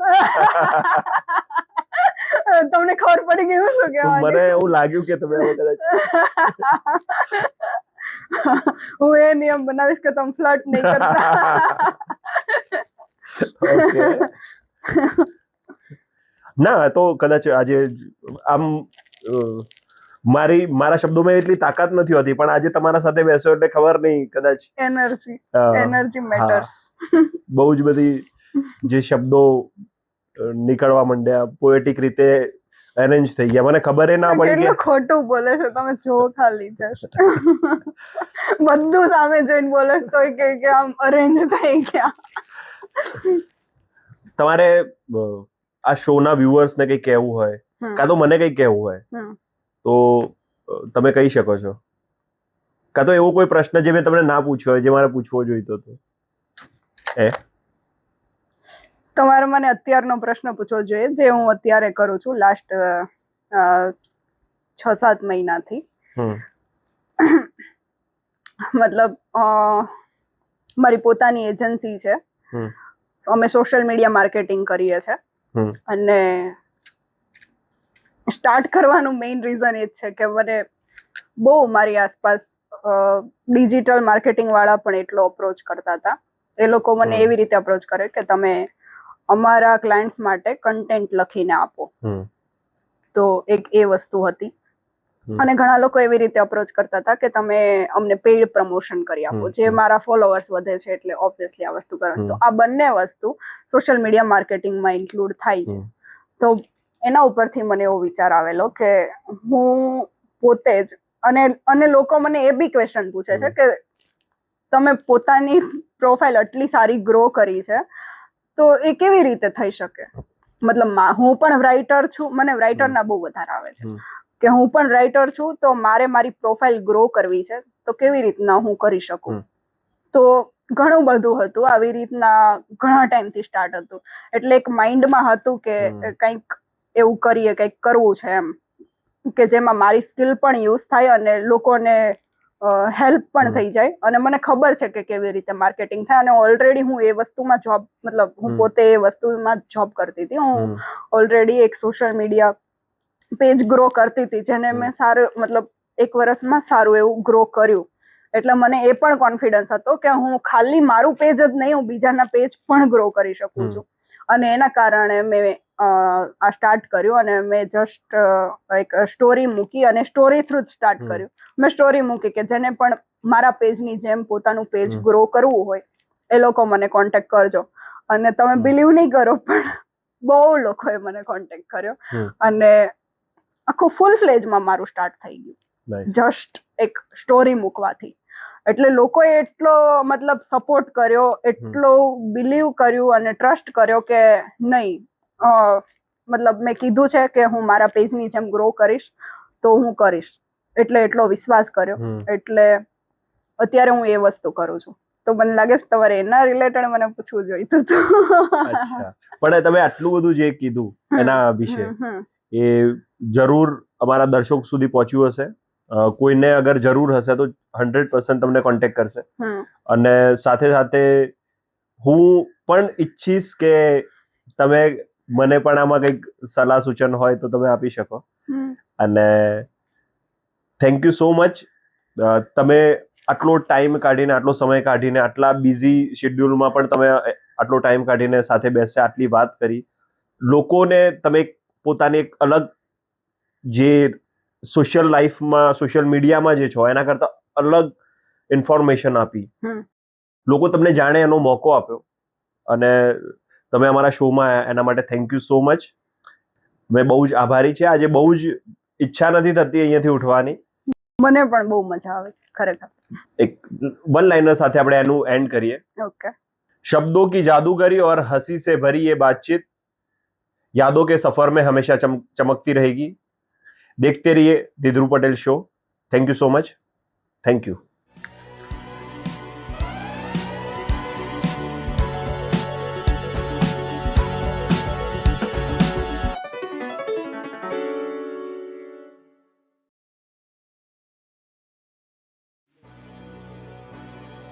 Mornings like no other begin when you wake up in a bedroom. Curated just for you, with every piece handpicked from Mood of Food. Every corner is thoughtfully crafted to create the perfect vibe.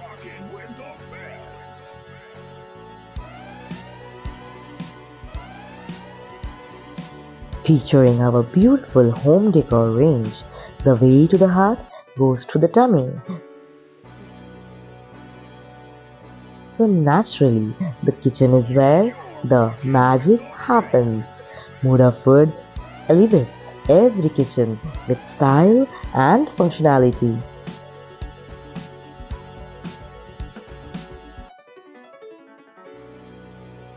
Whether you're enjoying some me time on the sofa, reading, or getting dressed up, Mood of Food embraces every aspect of your life by creating a living space designed for your best moments.